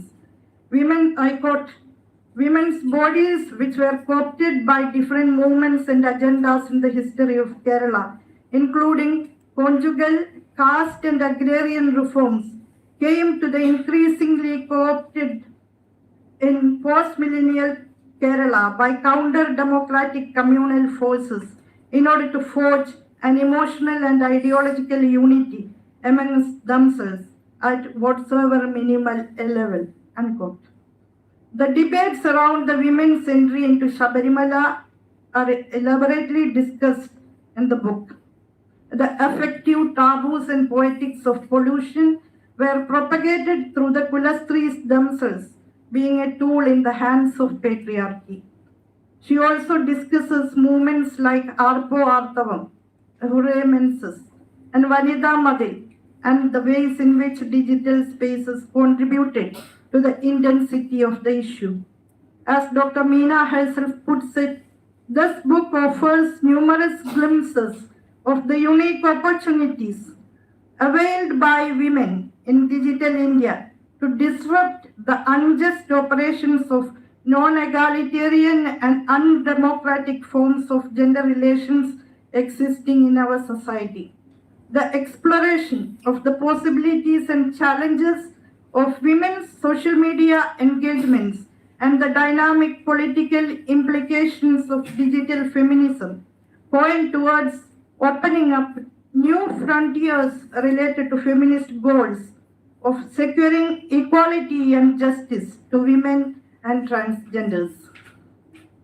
Dr. Meena puts forward the proposal for a project of developing a concept of feminism by deploying a politics of wholeness and three-dimensionality that does not judge or place restrictions and boundaries on participants while appealing to would-be activists for whom the feminist label has been too narrow or restrictive. This is a quotation from her own book.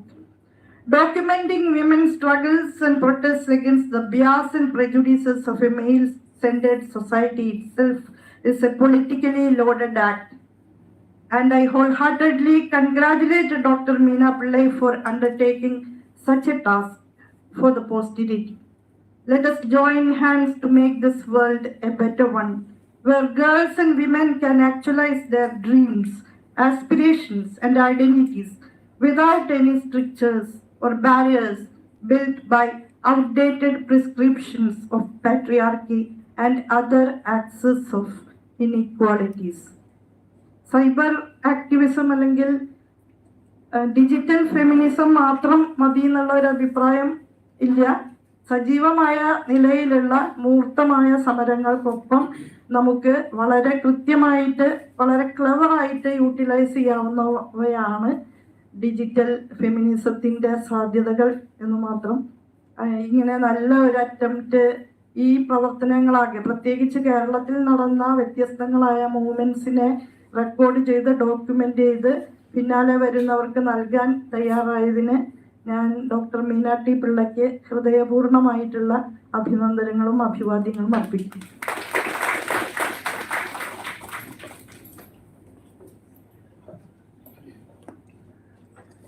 Thank you, ma'am. Thank you so much. And we're really grateful to you finding time for us despite your busy schedule. Now, to deliver the keynote address, I invite Professor M.V. Narayanan, Honorable Vice Chancellor, Sri Shankaracharya University of Sanskrit.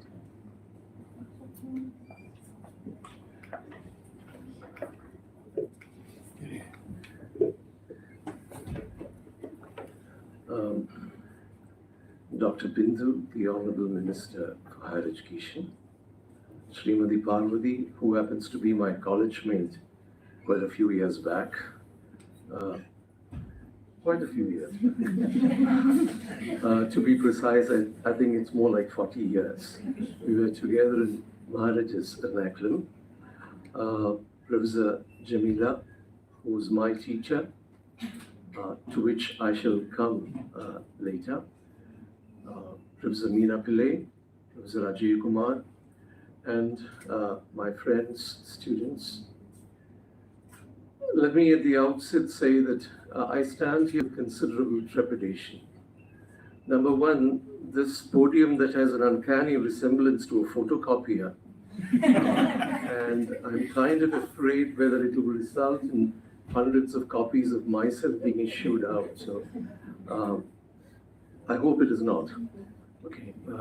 The second is, of course, the trepidation of having to stand here at the Institute of English, especially with Professor Jamila there sitting in the audience.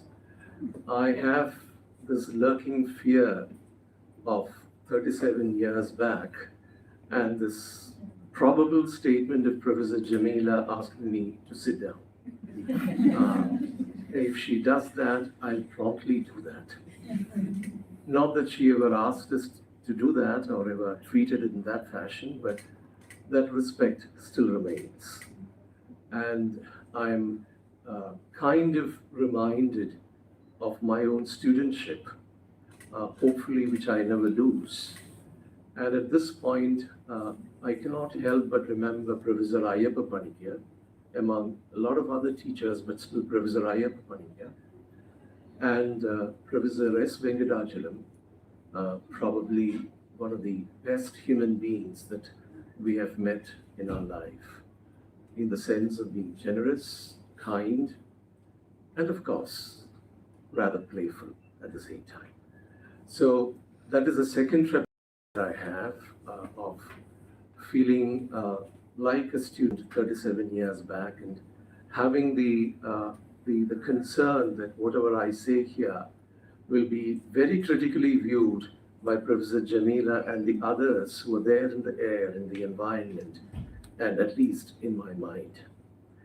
But let me say that this is a very rare privilege, a great honor. And I think, especially since the Institute is actually celebrating its 60th anniversary, what better way to celebrate it than by launching such a book? I think it's a year-long celebration, but this whole idea of coming out with an academic work, a critical work, which literally bridges the gap between academic life and public life, between theoretical critical discourse and the discourse of activism on the other side. I think you cannot probably have a better possibility than that in annotating or in punctuating this particular point of the 60th anniversary of the Institute. So congratulations to Meena, congratulations to the Institute for this, and I consider it a great privilege to be part of this. Now, honestly, I have read the book, and as both Parvati and Dr. Bindu said, I've also made profuse notes on it. But unfortunately, both Parvati and, of all people, Dr. Bindu has literally pulled the rug from under my feet. There's not much that I can say after what they have said, and said so brilliantly. I accept Parvati doing that, but Dr. Bindu doing it is absolutely unacceptable. You know, she's a minister, she has got 1,001 other things to do, but to find time to read through this entire book and also make critical comments on that, ma'am, this is very unacceptable. Especially because it's actually robbing us people of, what shall I say, so I shall, for the record, I shall place on record my strong objections to this tendency, and I hope that she shall stop that. But just to add to what they have said. I don't plan to actually make descriptive remarks about it. On a serious note, I think this work is of immense importance. Not just because Meena happens to be my friend and good words are always nice. It is not just that. It is a very serious intervention into an area, into a domain, which unfortunately till now lacks such serious critical work. No, I'm not speaking of feminism here. I'm speaking of the digital world, the digital domain. Now, digital domain is primarily featured or characterized by its very ephemerality. It is here a moment, it is gone the next moment. And to actually look at how that digital world structures our lives, structures our thinking, structures our behavior patterns, and creates what one would call a large structure of thinking and feeling, which would finally tally in with what one would call the life in the public arena, and also contribute to the creation of certain public movements, is not an easy task. Meena speaks about the feminist digital archive. I looked at that word again and again. Honestly speaking, it is an archive that is non-existent, but an archive that is being made existent by the intervention that Meena has made.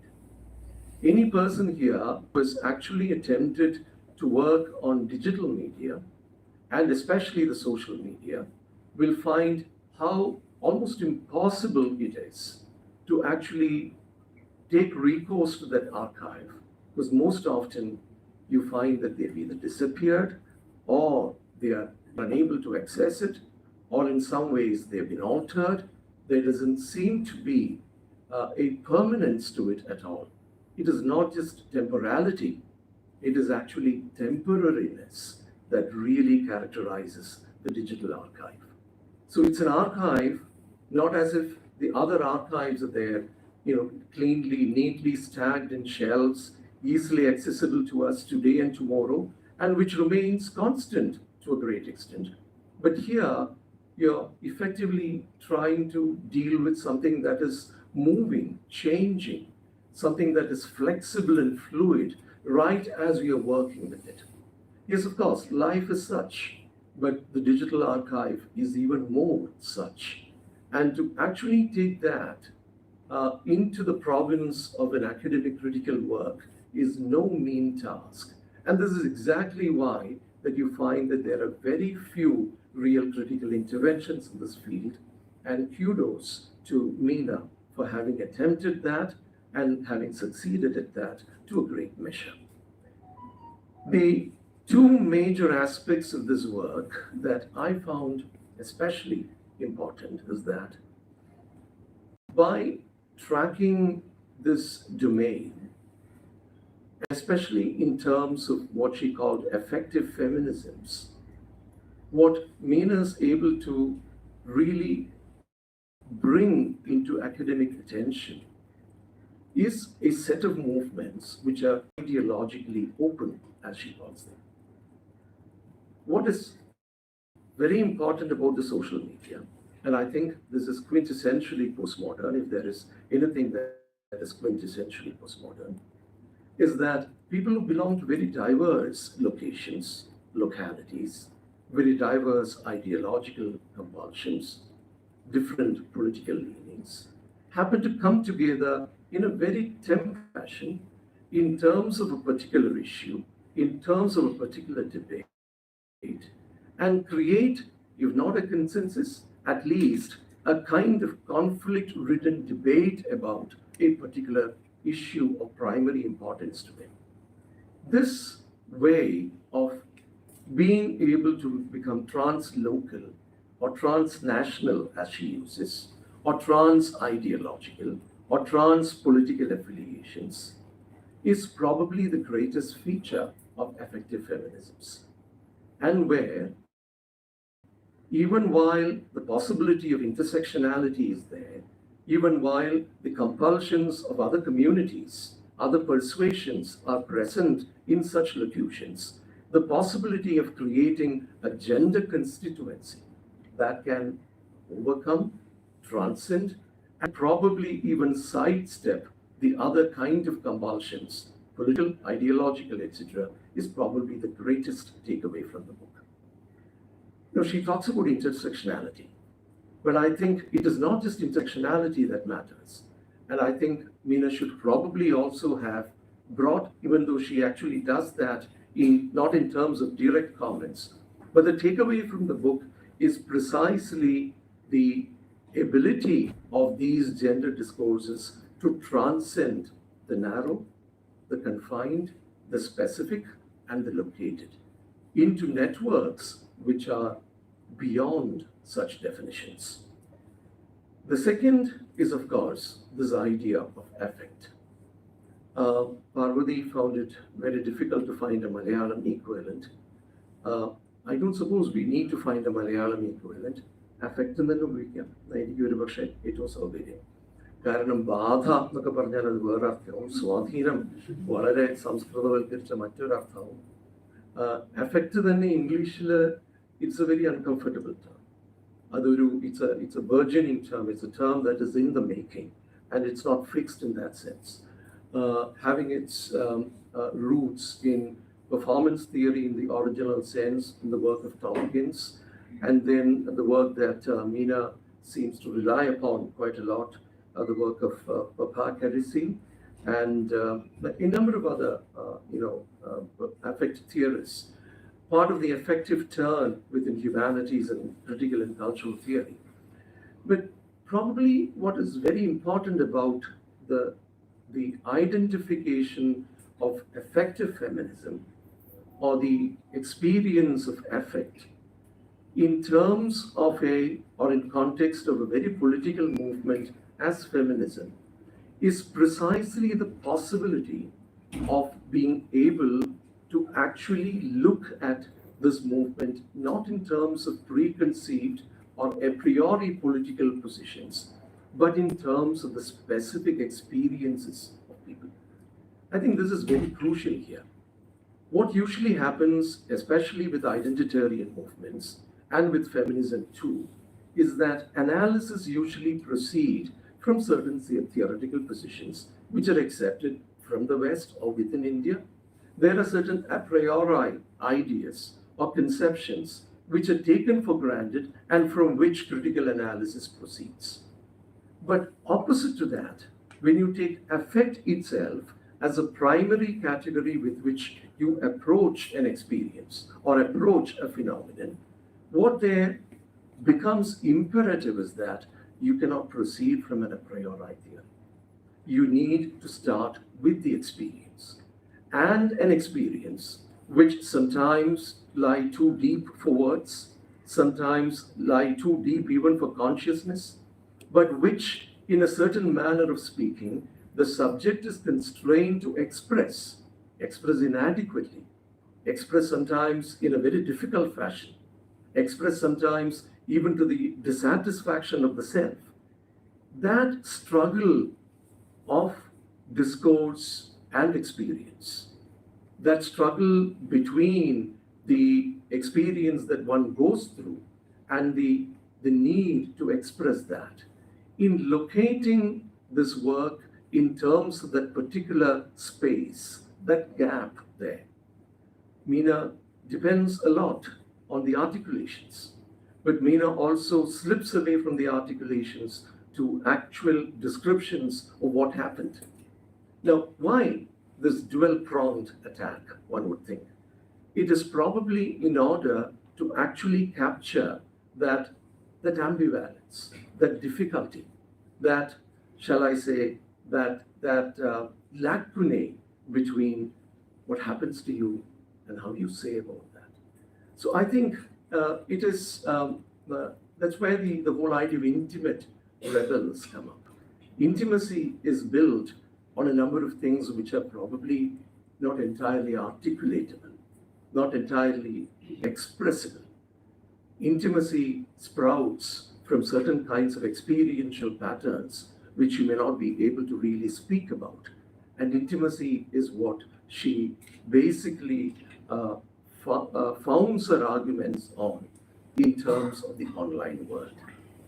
Now, I think this is quite important, and I think I'm not trying to say that she's creating a methodology, but I do believe that there is a movement forward here. Yeah, please, thank you. So I'm away from Kairali News now. That's good. I can speak with freedom, which you people did not have. I can be very critical of Meena now. So anyway, but the interesting thing I think is that it's not the creation of a methodology, but the attempt to track out a possible method, a possible system whereby such creations of constituencies in the unreal online world can be attempted is definitely a shall I say, lesson to take from it, which I hope your students will be able to continue with, or other people will be able to continue with. Now, there is one rejoinder I want to make. And a rejoinder which is also, this is an academic discussion, so I think I am at freedom to make that rejoinder. A rejoinder which I wouldn't venture to characterize as a critique, but as a concern. And that concern is primarily with regards to the ambivalence of the online world, which has already been expressed by both Parvati and Dr. Bindu, but also about the ambivalence of affective regimes. Probably the employment of affect to the most extreme levels, even to lethal extents, has been seen, and we continue to see them in the context of hypernationalism, where more than theorizations, more than conscious understanding, more than rational discourse, it is a creation of a certain emotional effluence, if I may use Durkheim. The creation of a certain emotional effluence which creates the context for communities to be formed that transcend the locality, that transcend gender, that transcend caste, creed, religion, and sometimes which actually go to the extent of not just sidestepping identitarian movements, but incorporating them, co-opting them into the fold.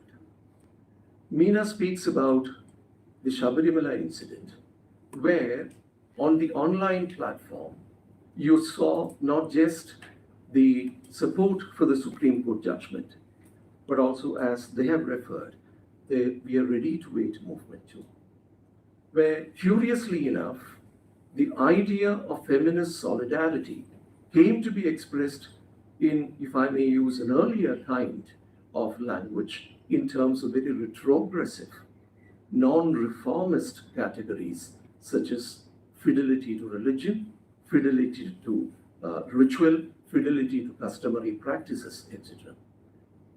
The way in which, how the question of menstruation or the question of menstrual blood came to be seen in a very conservative fashion, which also had a lot of people following that, especially from among women, indicates this particular ambivalence when you come to the question of affect. I'm not speaking of the Shabarimala incident. I'm speaking of what is happening right now. And I shall conclude with that. We had two sites in the recent recent days. One is a site of a parliament being inaugurated by a motley crowd of half-naked but saffron-clad, sweaty men walking up with one person with a so-called stick in his hand, a rather ornate stick. And on the other hand, we also saw the side, and that was a nation in performance. That is a nation in performance. But on the other hand, we also saw another nation in performance, and that is where female wrestlers who made this nation proud, I'm not sure if it is this nation, but some nation which was there at some point of time, who made this nation proud by taking our flag and making it fly high in the Olympics, in different kinds of athletic meets as wrestlers, medal winners being dragged on the pavement outside that parliament.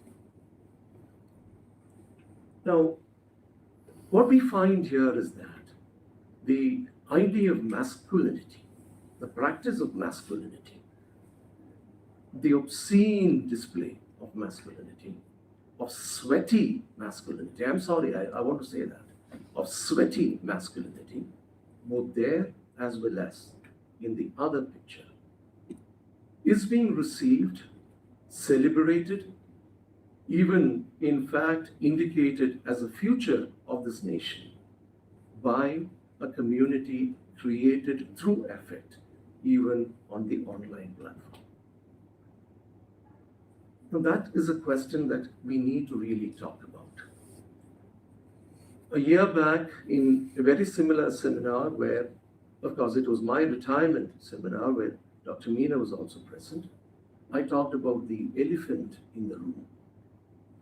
The elephant in the room is one we all know is there, but we act as if we don't see it, and we never talk about it. That elephant is in this room too. That elephant which works through a very lethal affective regime, which uses the ambivalence of the online digital media, and which is creating a nation in a completely new guise, which employs patriarchy, masculinity, Brahminism.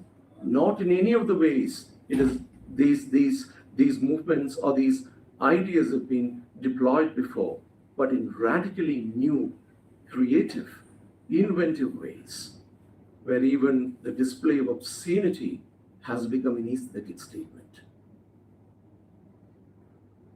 This, I think, is a major issue.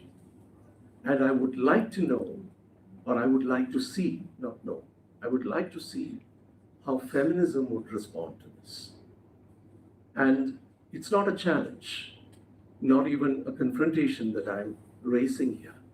I'm asking that question because in a very effective manner, I do think that feminism has something crucial in terms of challenging this particular kind of hypernationalism, in creating circuits, in creating communities that can go beyond the immediate, the local, the community-driven, the caste-driven, the religion-driven kind of communities.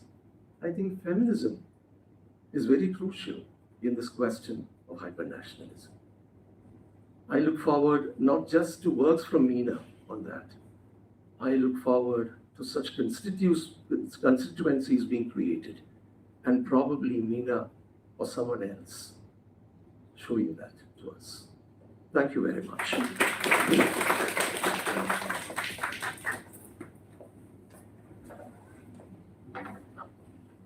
Thank you so much, sir. I can almost sense a loud silence here in the room. Everybody looks very contemplative. That was quite moving. Thank you so much once again. As we draw to a close, I request Professor P.P. Ajay Kumar, Senior Professor at the Institute of English and also Director HRDC, to deliver the vote of thanks. He is also an alumnus of the Institute.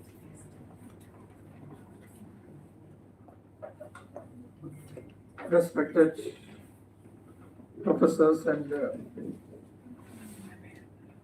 scholars, actually this is a wonderful moment for the Institute, because we know that Institute is turning 60, and the book which is sure to create waves in the world of digital studies has been released.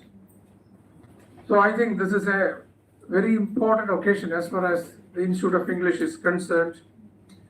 And we have got our own higher education minister who has been leading the higher education sector. That means with a lot of new projects for improving the academic standard of our institutions, universities as well as colleges. And she sat through the program all through these hours till the end.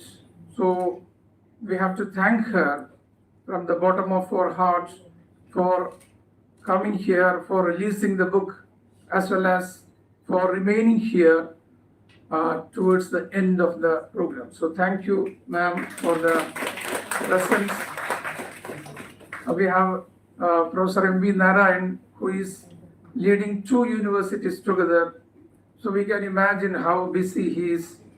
Still, he was here and made a wonderful speech on the book as well as the concerns that the book projects in the contemporary India. So thank you, sir, very much for coming here and accepting the book and delivering the lecture. Dr. Parvati Devi, I don't know whether Dr. Srimati Parvati Devi is an activist and a scholar together.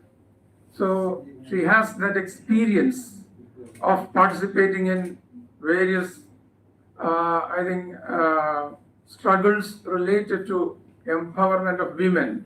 So she made an excellent introduction to the book and projected the major concerns of the book. And we are actually thankful to her for enlightening us on the major ideas that the book carries. So thanks to Srimati Parvati Devi for coming here and presenting or introducing the book for us. So if our guests are, I think, eminent people, our audience is also equally eminent. We have a lot of very eminent people here, from Professor Jamila Begum and I may not be able to name everybody, all sorts of people from various that means departments, from Karivattam and other teaching departments, and critics and activists. So this is a very august audience, and I think that Meena was successful in bringing all these people together. And so I think we have to thank the audience, even though I may not be able to name each and every one. Still, I thank the audience together. Thank you, because it is the audience that made this program very, very, I think, fantastic and successful. So thanks to the people who are assembled here and spending their valuable time. So I think we cannot conclude this program without thanking Professor Meena, because Meena has struggled many years. That she said that she started writing this book in 2017. So she struggled for many years to complete this book, and she has been an inspiring teacher and an inspiring researcher and an inspiring writer. I think that our students will certainly be inspired by the model that she projects. So thanks to Professor Meena for her hard work and her contribution to the field of feminism, as well as she is, I think, equally known as an expert in film studies. So thanks to Professor Meena for her contributions. So thank you all once again. Thank you.